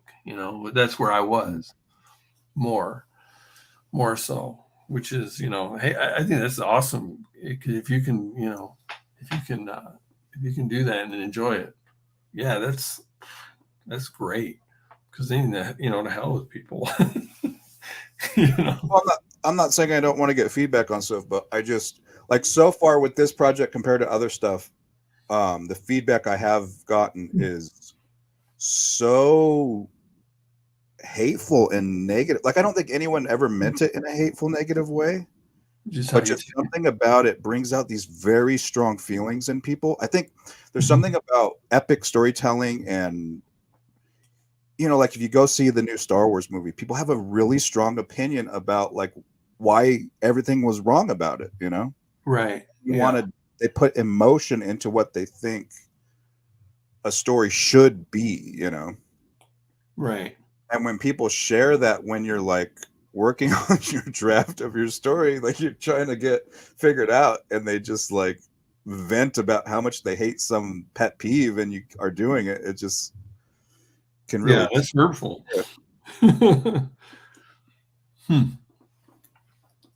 Terry says feedback ain't worth a thing, and feedback don't pay my bills. But then she says Star Wars, I hate Star Wars. Oh well. That's funny. Yeah, I'm not trying to be negative. Honestly, like I'm like very positive and optimistic about this project. No, that's how it's the vibe I'm getting from you, man. But I feel like I can't help but state it in these anti-negative ways. Yeah, we're just talking here. I think hopefully this is a safe space to, Oh yeah. Well, I feel comfortable sharing it with you. Yeah, and like I'm just really due to that experience that I had that I was telling you about. I'm really allergic to negativity when it comes to creating things. Anybody that's going to sit down and create something, to me, takes a lot of courage and it takes a lot of effort, and to be negative about it, man, that's one of the worst things in the world that you can do, in my opinion. Because these are the things that make life worth living. Paul, don't you see that though a lot where it's like maybe it's I don't know, like I feel like it's pretty common that like let's say I'll give you another example. And just let me know if this is like a type of thing you see going on. People will be like in a say a situation similar to this, be like, oh, so what are you working on? And maybe that day I'm working on scheduling out the next 4 years of what I'm planning or designing spaceships or figuring out the way different species have different, organs and genders and things like that. Yeah. Maybe that was what I was working on that day as I was like I was figuring that out. Figuring out like why a spaceship from one culture would be designed differently and figuring out what the design of that spaceship that would reflect that culture would be that day. And it's very common that I would get like extremely negative feedback from that of just like, why are you doing that with your life? Like you're never going to make a story. You're just going to sit there wasting your life and you need to sit down and draw a spaceship and who cares what it looks like and just start drawing today or else you're worthless. Like you are nothing. You are a fake. You're a phony. Like you're just talking. You're sitting there fantasizing about a story instead of drawing page one, panel one. You're just sitting there thinking about it. I think you're right. I think I've been guilty of that. of giving that kind of feedback now that you mention it. I can't imagine you saying it Well, anything of course I resembling don't what mean it. I said. don't say it in that negative way. I mean, very literally, they're like, they would make a video, be like, this person just sits there and thinks about stuff and never does it, and they'll never amount to anything. Like literally. Oh yeah, no, yeah, I don't believe that. But I do have this feedback that I've given, which is similar to what you're saying, but not in the negative way. It's my feedback is like, yes, you've got great ideas. Put them out there, get started, go. Don't just think about it forever. At some point, you just got to put it down and go with it. But I do think if you're not ready in your heart, you're not ready, then you're not ready. But yeah, if it's that negative, then yeah, no way. I don't like that. And yeah, I mean, I think there are people out there So, that do give that kind of feedback, and that's just well, Paul, terrible. with what I just described, though, why would your reaction to what I said would be, don't sit there and think about it forever? That's not what I described at all. No, I know you didn't. I'm just saying, like I've been guilty, or I've said this before, like in general, as general advice. At some point, don't think about it anymore. Just do it. Right. I've given that advice. Right. But from talking to you and listening to you, trying to listen to you, what I would say was, you've got this story that you're working on, you're thinking about, and you are working on it, and you're not ready to draw page one or write page one. In your heart, you still got work to do. And I understand that, I get that. Anybody that's created anything, I think, should get that, and when you're ready, then you'll work on it. And that's, so but I think, without the negativity, I understand where people are coming from when they say that, but to say it in a way in which, like, you're never going to amount to anything, or you're never going to get anything done if you keep doing that, that's just mean. You know what I mean? That's just rude. So, and discouraging, and I just don't think that is helpful at all. I mean, when I Yeah. hear what you're working on, I'm like, I want you to succeed at it. I want you to do it. I want you to. Well, it's interesting what people, I guess a lot of people don't think of all of the necessary parts of a process as working on something. Whereas I Right. think of it, I've Right. put more work into this project than probably anything else in my entire life altogether. Like, I've worked Right. so hard, I've done so much work that it's like, it's an incredible amount of work. It's not working on it. It's working Right. 1,000 times more on this than anything else. Yeah. Yeah. So And it's that's very hard for. encouraging when someone says, "Why aren't you ever going to work on something?" It's like, that's all I've been doing this whole time, is working on this. Right. And you can understand, though, that it's hard for people to see, right?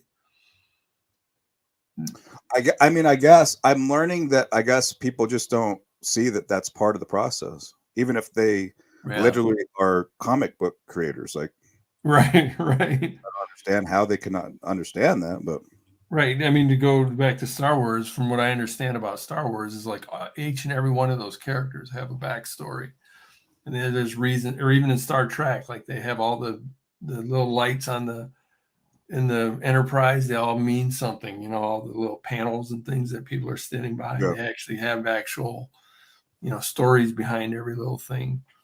Because, yeah, to build out an authentic story, you have to do all that work, for sure. yeah. Well, and the general advice that you get is, like, if you go read a book or watch a YouTube video about like how to write, Mhm. they say you gotta just come up with the tip of the iceberg and Mhm. pretend and convince your audience that the rest is there. Okay.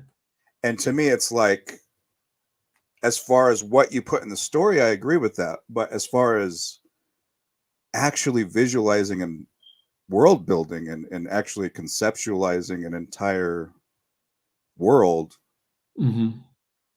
there's something very enjoyable about actually knowing what those details actually are, Right. rather Yeah. than just making up a fake little alien script to kind of look as if it's an alien language, rather than thinking of how the language developed and influenced the culture and what continent it originated in and grew out of and changed, and why this continent has their style different from that. It's like something about working on those parts of it, even if that part doesn't wind up in the story, that gives this depth to the whole thing, Right. that makes it, in my opinion, just on a whole other level. And as a as you know, you creating that world, it's the difference between actually imagining a world and pretending like you imagined a world. It's completely different. Right. Yeah, I got you. I don't want to just pretend like I imagine a world. I want to, you know, there's a depth to it that I've been working on and developing. Nice. Yeah, I like that. Yep, for sure. In defense of the rude people, indifference would be the biggest insult. Criticism is still showing a strong reaction. It's hard not to take things personal, though, you know, when somebody gives you negative feedback. So, and then Terry says, "Is this Brett? What is she talking about there, Adam? Is that something? You know?" I think she was trying to figure. I think my guess is she was guessing like, who is this criticism coming from? So no, it's not. Actually, I don't know if you know who Brett is, Paul, but Brett is not like that. Brett is actually pretty positive, encouraging about stuff like that. Oh, okay. No, I don't know who Brett is, but yeah, it's just a, you know, it's very common that, like, kind of like I was saying, like a lot of the same general advice for storytelling and doing comics and art and stuff get repeated, and they're kind of these mantras. Yeah. And it's kind of like you're not in the club if you disagree with the mantra, you know. So it's like, I got you. Well, man, you know, I certainly don't want to be negative. That's a pet peeve of mine. It's just, you know, anybody that's creating something, it takes so much courage to do that to me, you know, because you do get that kind of feedback. That I just don't want to be part of that negativity. You know, I want to be encouraging to people, you know. Yeah. God, I just watched a documentary about Wham. You know who Wham is? I don't know if you know George Michael and his band before he became George Michael. And they were playing some of the music that they written, you know, when they were young, and it was really bad. And he was getting discouraged, you know, and it's like, well, that'd be a shame if he had quit right there, you know. Yeah. But he didn't, and he became great songwriter and everything. So, you know, there's so many examples of that I just don't ever want to be part of, you know, discouraging people. It's so much nicer, you know, encouraging people and then seeing them blossom, you know. It's awesome. So these are artists making videos insulting you? She's asking you. Is it that much of a shocker? Like, seems like the kind of common everyday type of thing to me, but yeah. Yeah, I get what you mean. I mean, it's so easy to just spout out. I'm guilty of this, you know. Oh, this is what you need to do, man. Just, you know, blah, blah, blah. And because that's my process, you know. And but that's natural that people would do a video saying this is what they believe you should do. I'm talking about when someone's having a conversation with you and asking you what it is that you're doing, like the same way you asked me what I've been working on. Yeah. And then their response is just to berate you and preach to you about how their philosophy that everyone else agrees with is the only way to do stuff, and then bring it up in the next video and talk about you and bring it up again and quote you about things you were just saying, but try to pretend like, oh, I'm not talking about anyone in particular, but yeah. Right. Like, I got you. Yeah. Yeah. The supportive art community. Oh, Terry loved George Michael and took the day off when he died. I don't think I took the day off, but he's my favorite. He was my favorite musician when him and Stevie Wonder are my favorite musicians, I guess, or songwriters, or whatever you want to, singers, whatever. Those two are my favorite. But I don't think I don't remember. I didn't take the day off, that's for sure. But I try not. But I know a lot of people that like took the day off when Prince died or Michael Jackson died. People are really impacted by these things. Yeah, For it's sure. interesting. Yeah. But yeah, no, I know what you mean, Adam. There are definitely like people, yeah, they that talk about things. Uh, I don't like that either. Like I'm talking about somebody, but I'm not going to tell you who I'm talking about. Like really? Yeah. No, Well, people will do that where they'll do a video and they say, "Oh, well, I'm not talking about anyone specifically, but just generally when someone does this." But yeah. it's a response to a conversation you just now had with them, and they make direct quotes about you and stuff. It's Well, like, what's funny thing is we're actually kind of doing that right now, aren't we? well, there are specific people I'm talking about, but it's not one specific person. That's happened multiple times. Yeah, yeah. Well, anyway, I definitely think like guard your who you who you take advice from or who you listen to, and I definitely want to be a person that encourages you, and because I think it's a great idea what you have, and I think it's important to enjoy the process of creating, and if you find an approach that you can have more fun with than just straight up comics, then yeah, because I understand I understand the drudgery of comics for sure, man. It gets to be daunting, I'm like, man, I've been kind of grinding lately and I'm only on page 73. Yeah. This friggin' sucks. It's gonna take forever. Yeah.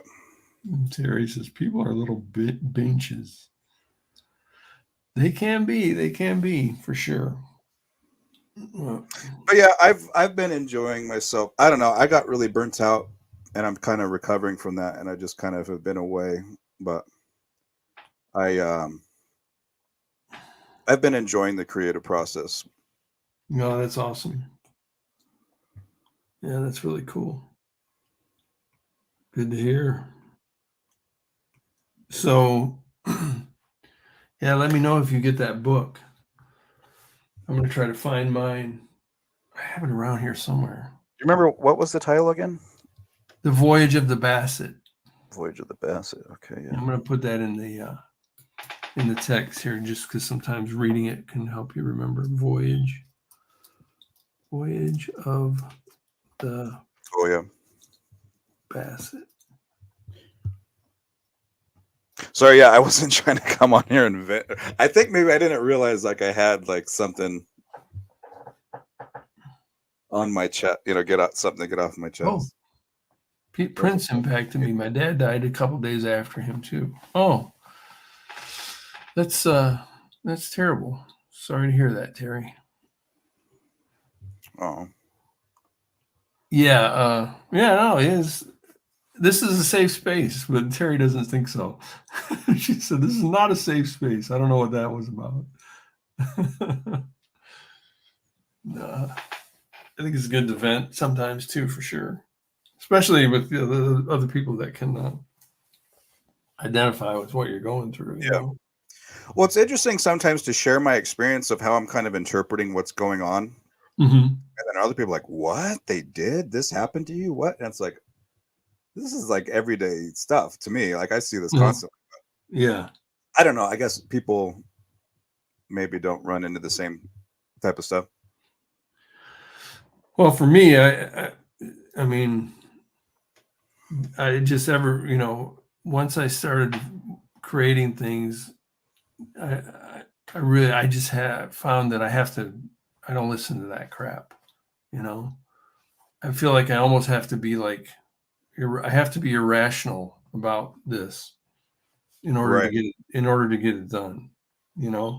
Because trust me, sometimes I feel pretty stupid. Like, why am I spending so much time on these silly comics? And when other people are out, playing golf and hobnobbing with, I don't know, getting their boat out, and I don't know, it's just shit that I can't stand. Sure. And I'm like, I just want to be, drawing. I have those feelings for sure, of insecurity and stuff. But I just, in order to get this done and to accomplish anything, I have to just be rationally focused on it. And that crap, people talking shit like that, just it has to be, you got to tune it out, because it's just bullshit. In any aspect of life too, though, not just art, but anything you want to do, especially anything you want to do that's not, super like, you know, um, socially acceptable. You know what I mean? Like, why is it, you see all these, smarmy guys that sitting in there, they're talking about golf, for some reason, golf is like really socially acceptable. Right. And I just think it's It's like the socially stupidest acceptable way to fucking waste. thing, man. You know, you know what I mean? Yeah. It's just dumb as hell to me. I can't stand golf. I mean, for some people like it, that's fine. It's just, I don't know. But anyway, where if you're into comics, you're weird. Like, what the hell, man? Yeah. Golf is weird, man. You're hitting this little ball, walking around. There's so many Yeah, I think things. a lot of people see the type of stuff that we do as just a complete, pointless waste of time. Which, a lot of social things like golf would be, yeah, golf is a good example. It's sort of the point of golf, I would think, is to occupy your time, right? Yeah, that's how I look at it. It's a pastime, Yeah, but it's more social, like sports or golf or something is more yeah, a more socially acceptable way of passing your time, I guess. yeah. I hate normies and golf. That's funny.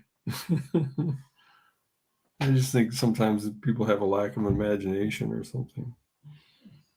But, oh well. Yeah, I think there's something to that though, that there's this common perception that what a lot of us are doing is wasting our time.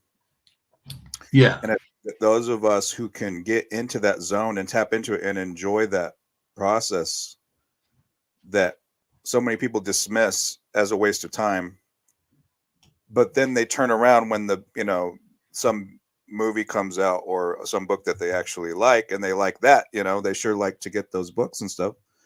But when you're working on that stuff, they Yeah. treat you like you're just stupid or wasting your time or something weird about you. But I think that we have something special where it's like we can tap into this zone, that Yeah. other people don't get. They don't get it. They don't see it. They Yeah. don't see what it takes to produce this stuff. Oh, for sure. For sure. And I If they don't think did, they get that if they did, they magical wouldn't be feeling, negative about it. What's that? There's like a magical feeling that I feel like when the things that are, I get the most like kind of magical feeling in the zone about tend to be the things that people generally dismiss as the most extreme wastes of time. Yeah. Oh, for Like sure. the more it seems like a waste of time to the general public, the more, Yeah. um, maybe significant in some way it might end up being. I don't know.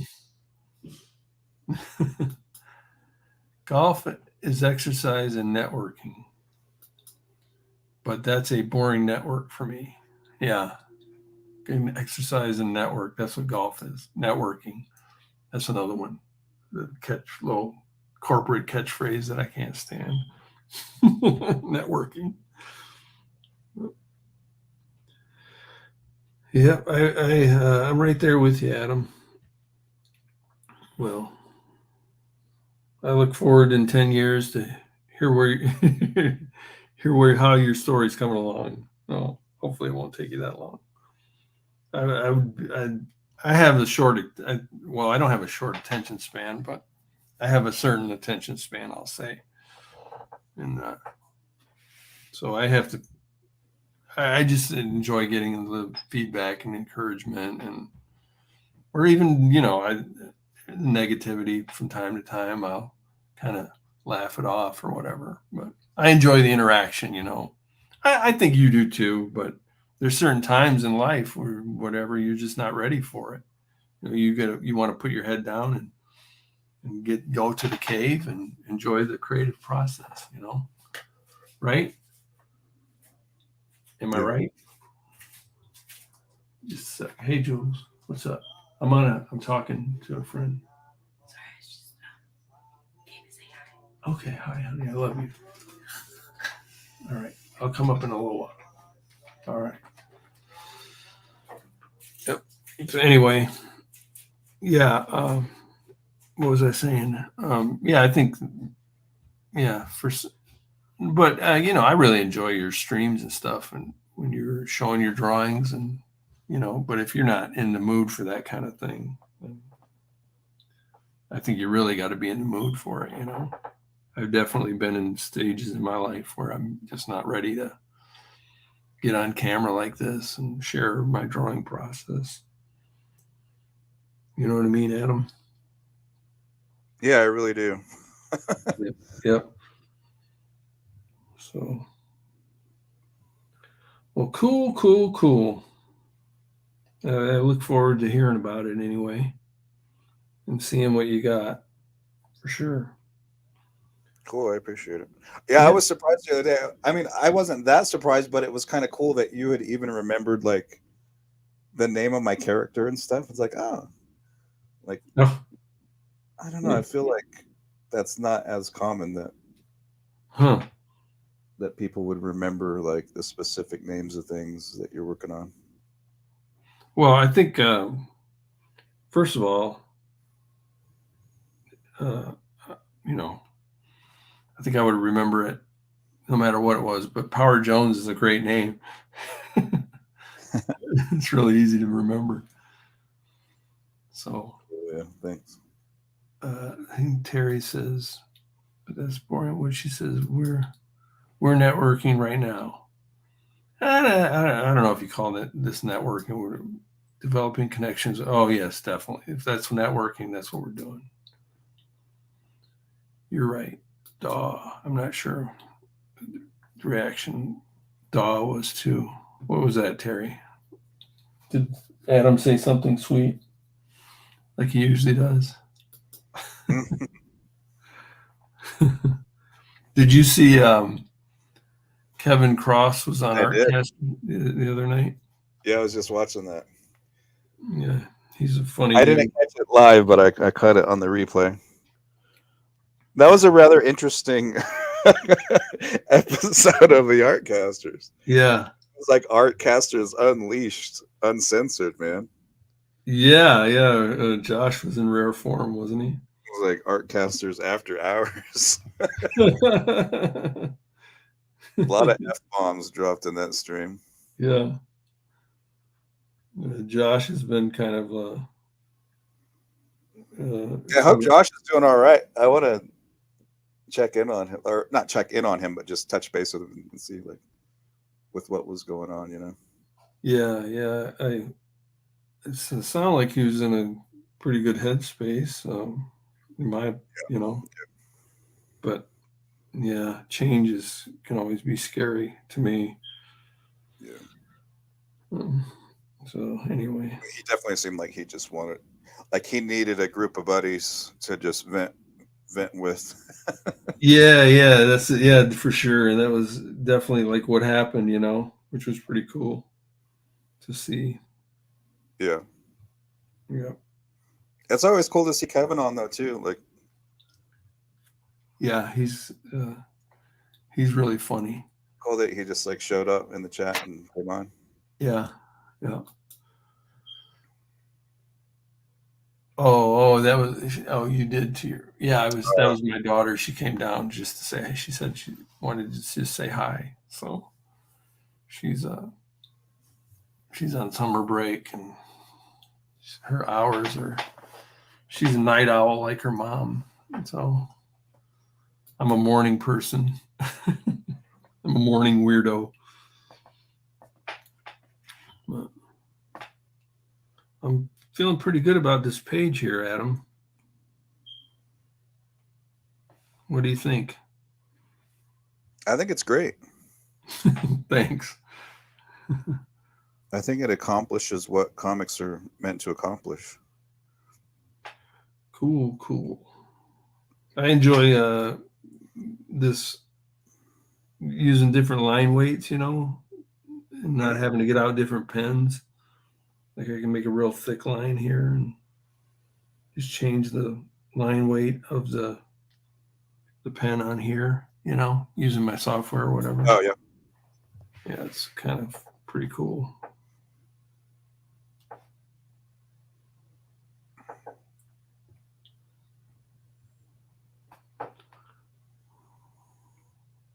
Yeah, I like this Clip Studio paint. Have you ever messed with this at all? Clip Studio? Nope. Mm. I've just seen people use it. I've watched like video tutorials on it. Adam, you cannot make comics without Clip Studio paint. You might as well just forget about it. Don't even try. You never know. Could be what's holding me back.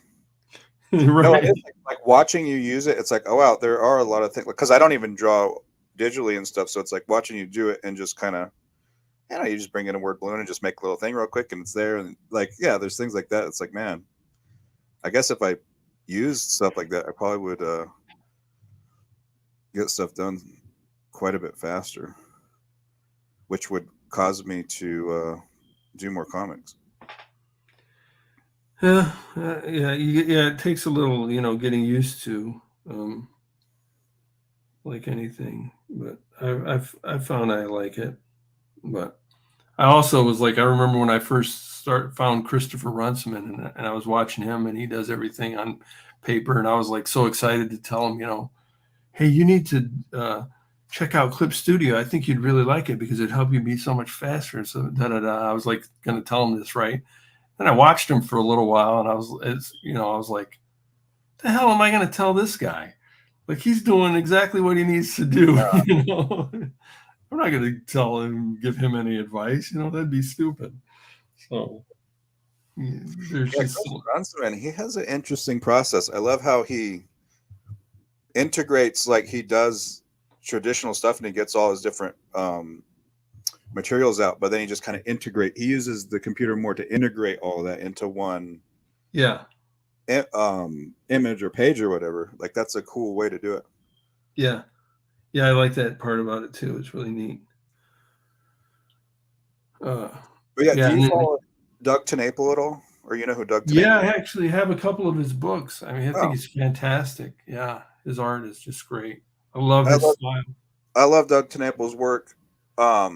For the longest time on YouTube, if you typed in Doug TenNapel, there was only like 4 videos. Mm-hmm. And one of those 4 videos is Doug TenNapel doing a tutorial on, at the time it was called Manga Studio, which is Clip, or is that the same? I think so. Yeah, it's turned into Clip Studio. And I've watched that video probably like 300 times because I don't know. There's certain art videos that get me so like pumped and inspired and like in the zone. That's cool. That was one of the ones on my playlist, and I watched it over and over and over again. So yeah, it's like I think about that program a lot, but I've never used it or anything. But it's like it's kind of drilled into my brain. I got you. Yeah, I kind of resisted it at first because I don't know why, but I can't remember what convinced me to use it. But I can't remember what or who. But yeah.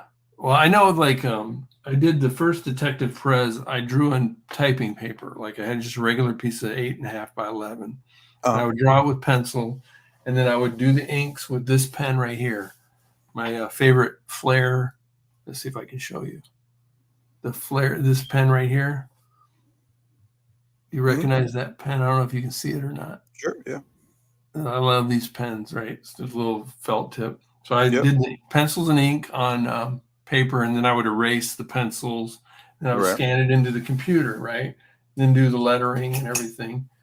And I did, like, my first whole book like that, and was perfectly happy. But then I was talking to this guy, Ken Lamoog, and he's like, I was telling him about it, and he's like, man, that seems like it would just take a long time. And because I was telling him how I scanned it in, and he was working digitally, and I was just like, I can't draw digitally. I don't, I can't do that. But then when he said that, it seemed like it would take a long time, and I thought about it. I'm like, yeah, man, I scanned in like over 200, 240 pages, is sitting there with the scanner going, and I just was like, yeah, I guess it, it did take a little long to do, and maybe I can do it faster this way. And so so that's when I started drawing with a tablet on my computer. And So the second Detective Perez book was after you switched? Yes. Like, And in I other was, words, you compare book 1 to book 2 to see kind of the difference of your process in that sense. I'm sorry, what was that? Say it again. So, like, you're saying you did the first Detective Perez book you drew it by hand with ink on typing paper, right? Yeah. And then by the second one, you hit switch to a digital process. Yes. Right. Okay, cool. Yeah. Yeah, And I feel like most people, it doesn't phase them as much to scan, but it's like, if I got a bunch of stuff to scan, it's like one of the things that stops me from moving forward on a project. And a lot of times, I'll just go and pay to have someone scan a pile of stuff for me, because I just, that's an approach. I like that. literally, like, because like I would get stuff done. And it's like, man, this has been sitting here for months, because I just don't want to sit there and do this boring, like, it just like melts my brain or something. Certain like tedious things like that. Oh yeah.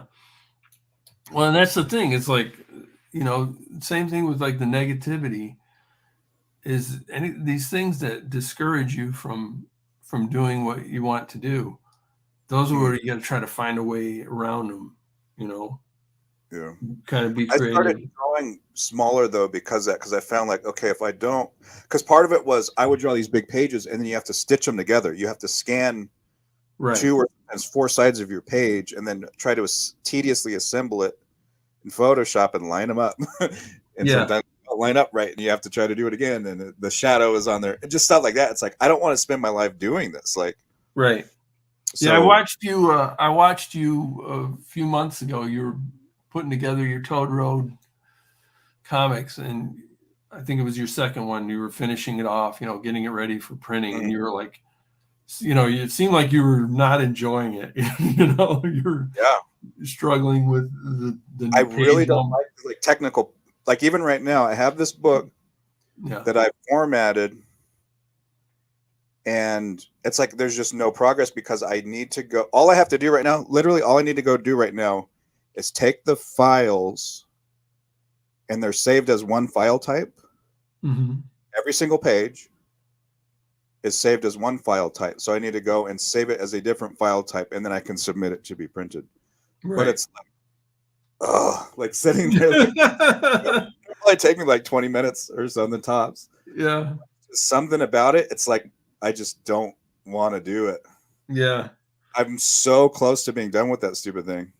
So this would be Toad Road Comics 3? No, this is a reprint of my first solo comic project. My gotcha. Right. My monkey comic book. Right, I got you. So that was just taking scans and formatting it together, and it's just like, oh my gosh, that, like, there's something about that part of the process. There's certain parts of the process that I reach a standstill on. Like, if all I had to do was draw and ink comics, I could probably get a lot done. Yeah. Having to do every single part of it. Yeah. The chore parts where it's like washing dishes or something, I just it's like, man, I literally just don't buy dishes. I'll have fucking paper plates instead. Like, I'm not gonna. It's something about my ADD or whatever it is. I don't know what it is, but it's like my brain just stops working. I get it, man. I understand. for sure. That's funny. But I don't know. The more things like that, I kind of learn that these quirks, you know, and find ways around them. Yeah. The more Yeah, I'm that's getting what I taking away the obstacles, you know. yeah, that's what I think about your, like your big epic story compared to, smaller projects like Toad Road. It's like find a way where you can do it. And Yep. you know, and so like if drawing it in comic style is just it's not happening, then try something else. So Terry Yeah, agreed. with that project, it's like I think more than anything else, I really feel like if I if I left this world, if I finished up my life and I didn't get that completed, I would really feel like I didn't do what I was kind of supposed to do. Yeah. Even if it was just kind of getting a pretty good sort of trying to think like a prototype Hmm. out to my closest people to kind of be able to read it if they want to. Right. At the very least, something like that. It's like I really feel at the very least I want to do that. Like I want at least like if there are people out there that want to read it, I want to get it to them. Right. Right. And I don't really care at this point if it sells more than 10 copies or if anyone actually reads the whole thing through or whatever and all, or it's going to Yeah. cost more just for the materials, like, or the the domain. Like right now with Toad Road Comics, it costs me more to have just toadroadcomics.com than Then you make on it. Yeah, that's a well, loss already on it. it's like Yeah.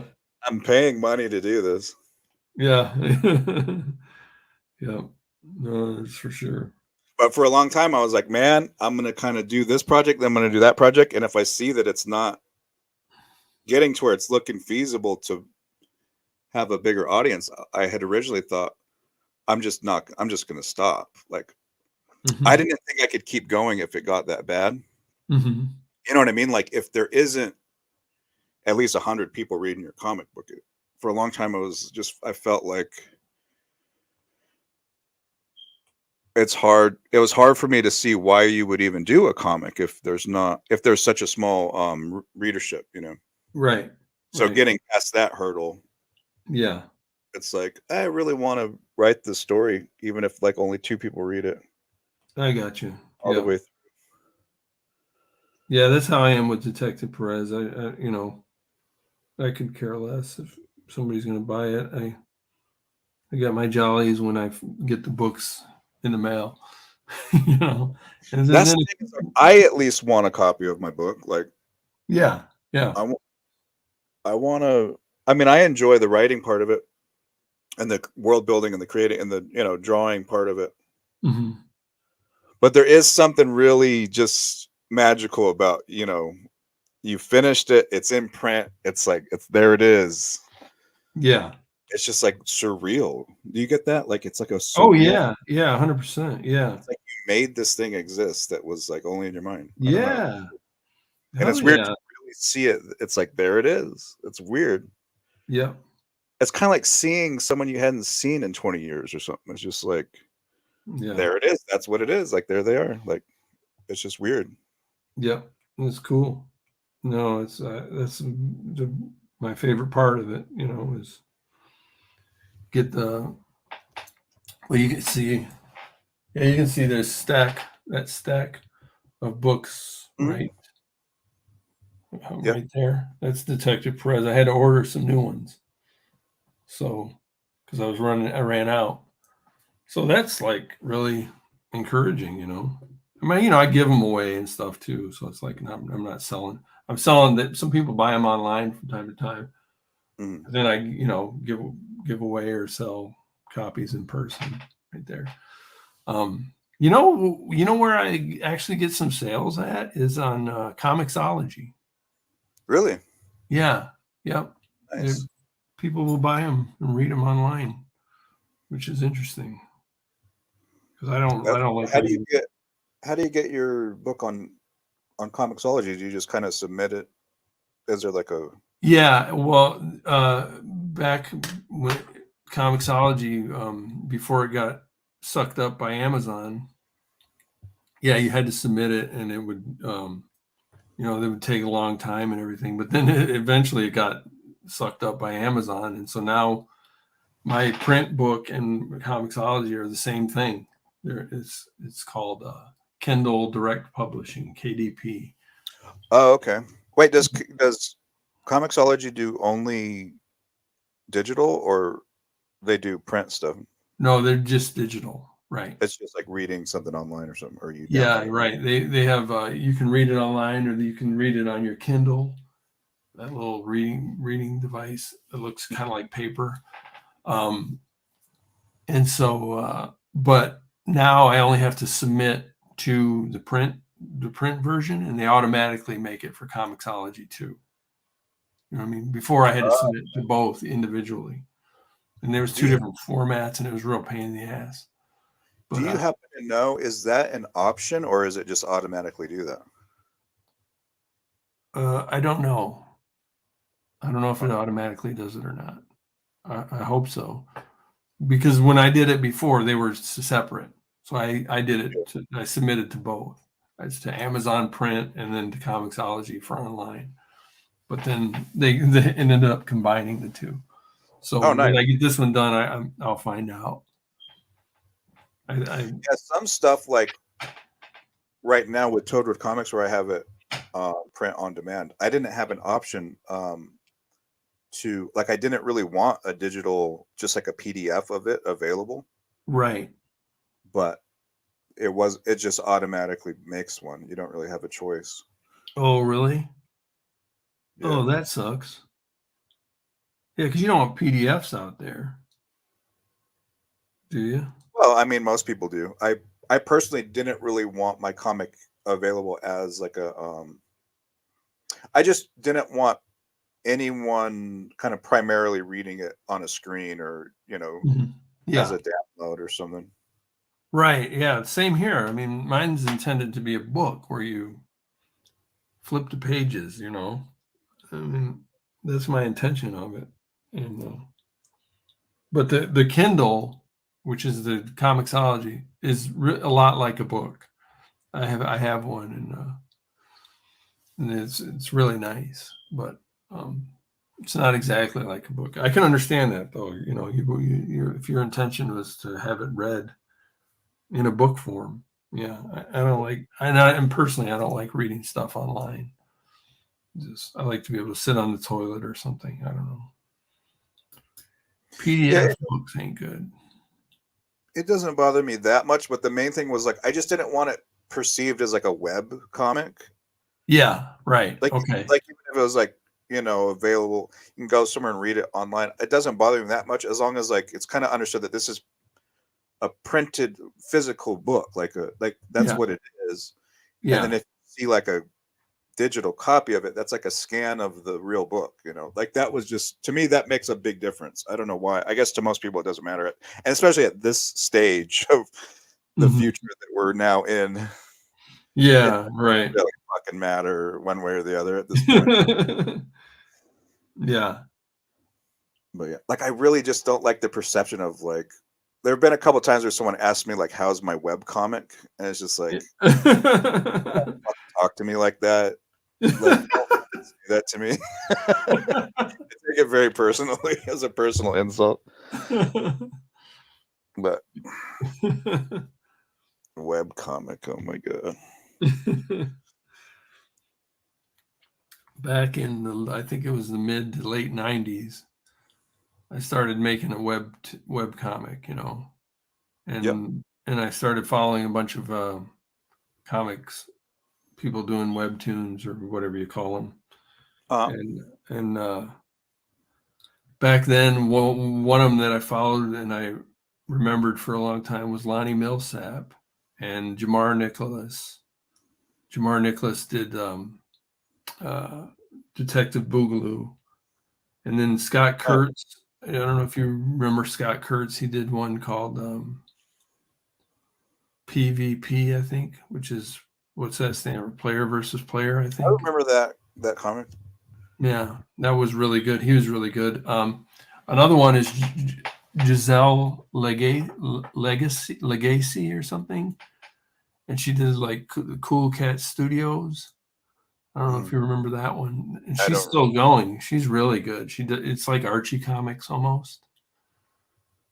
And then The Adventures of Bobbin.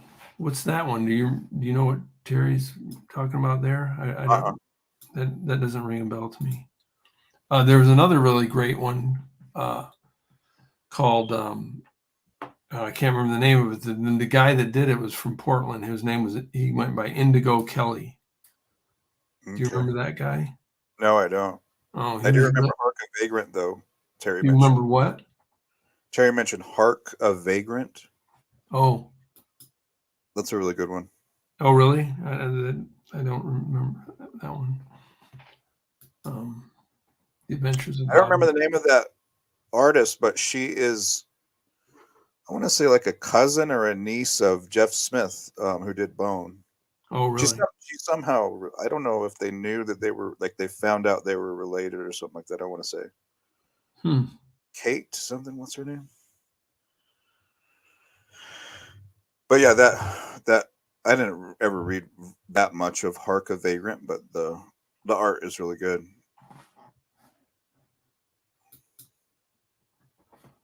Terry says, I'm from Portland. I thought you're from Alaska. No, you live in Portland now. Yeah, that's what it is.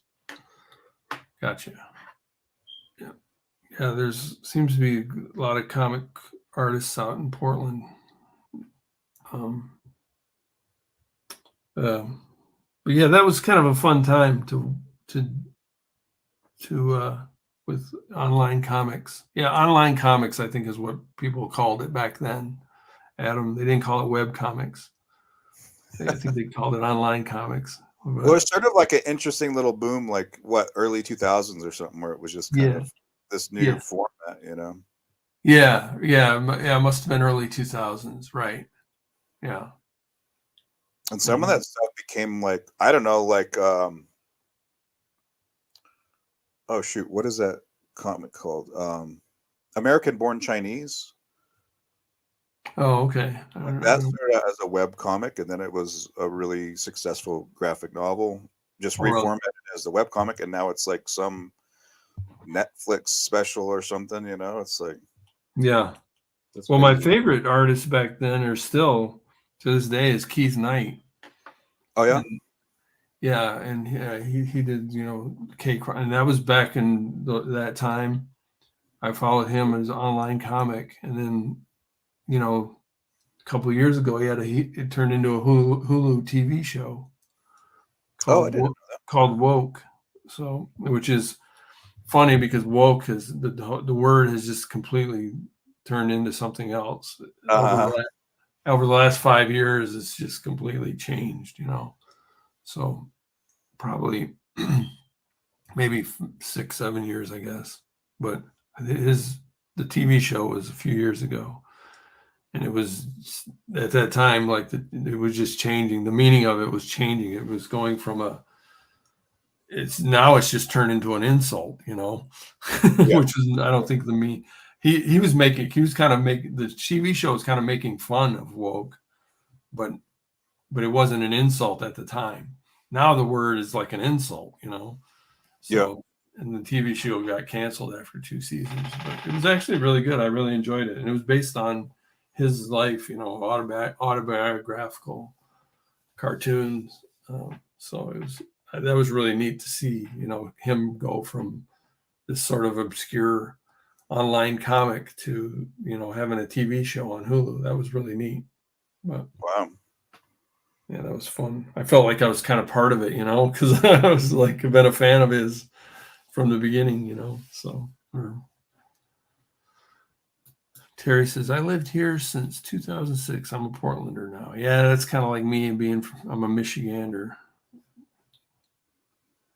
Y'all, I just saw 3 wild rats scurrying outside. Yikes. Oh, speaking of seeing things, have you seen the new Indiana Jones, Paul? No, I haven't. Is it good? Did you see it? Um, I did watch it, and it like I was just because of like I feel like so much stuff has been kind of terrible. My Yeah. expectations were not that high for this movie, but I was kind of surprised that it wasn't like it wasn't terrible and it wasn't disappointing. At least for me, it wasn't. I I, Really?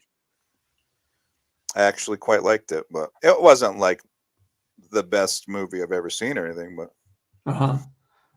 I it's just kind of on my mind. yeah, I didn't really want to. I haven't really wanted to go see it, but maybe I will. You know, There's because a it got to be like I really liked the first two or three, and then it got to be ridiculous. You know, maybe the with third one with Sean Connery just got to be kind of stupid. You know, but the third one. yeah, well, I don't really remember, but Huh. they just got more and more ridiculous. You know, to me. Okay. But I haven't really seen them in so long. I could be wrong. The first one I really liked. You know, maybe the second one was the third one with Sean Connery.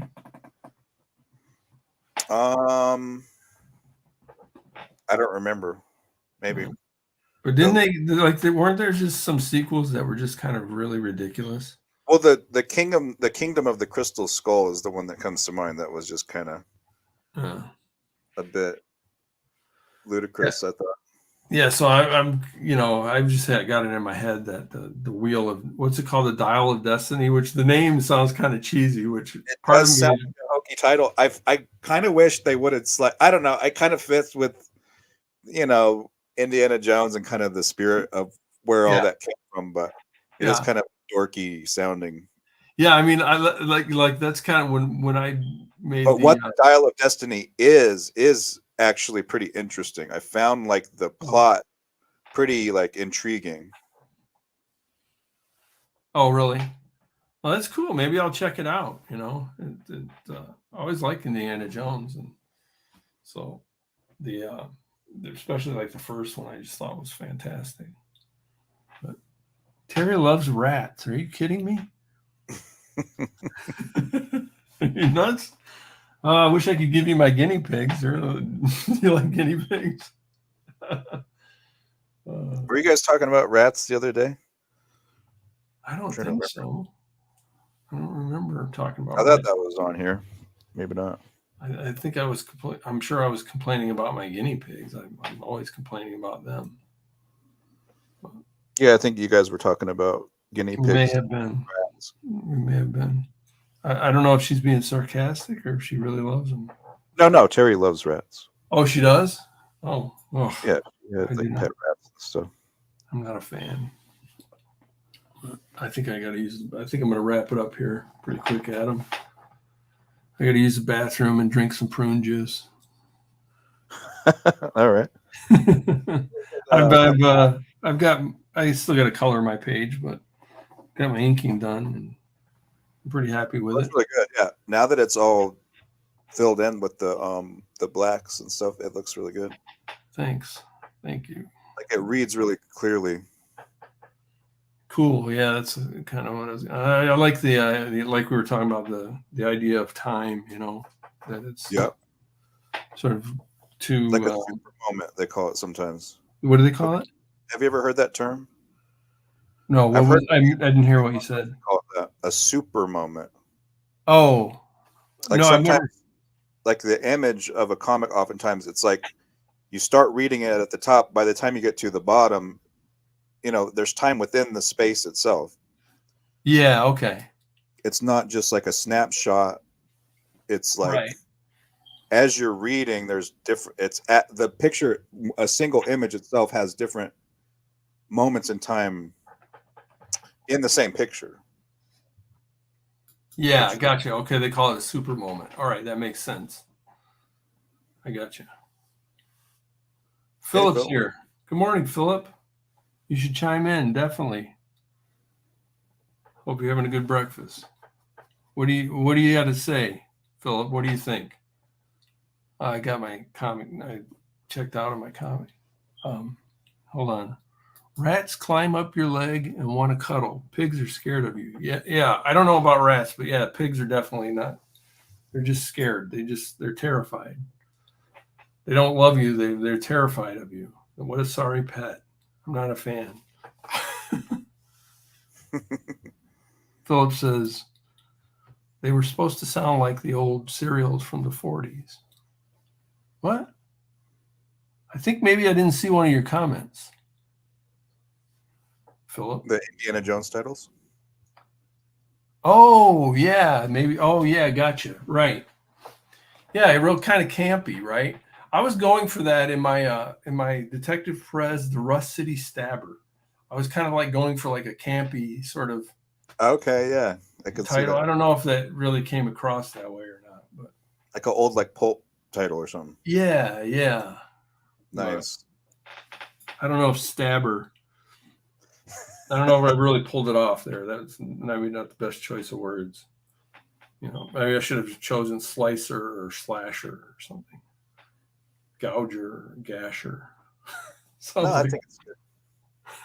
Well, I'm glad that my sleep schedule ended up lining up with your show finally, and I had a chance to come on. yeah, it was fun talking to you. I love hearing about your ideas and stuff. And Yeah, thanks. I appreciate the encouragement and stuff. yeah, anytime, man. I'm like I said, I believe in you. So you know, I want you to believe in yourself and enjoy what you're doing. And you know, I hope, like you, if I mean, especially like if you feel like this is a sort of a calling, you know, for your life, right? And that's kind of what you were talking about. That you'd be disappointed to die and not not do something with it. That's the, you know, that would be the worst. So Yeah. I definitely want to see you succeed for sure. Rats love you. Well, rat love is good love, I guess. All right. Well, we'll till next time, Adam. It was good chatting. For sure. Have a good one. Yeah, I thanks. love the page. That's great. Thank you. I appreciate it. I had a good time. And All right, Terry and Phil. bye, everybody. Catch you all later. Have a good day. Bye. Bye bye.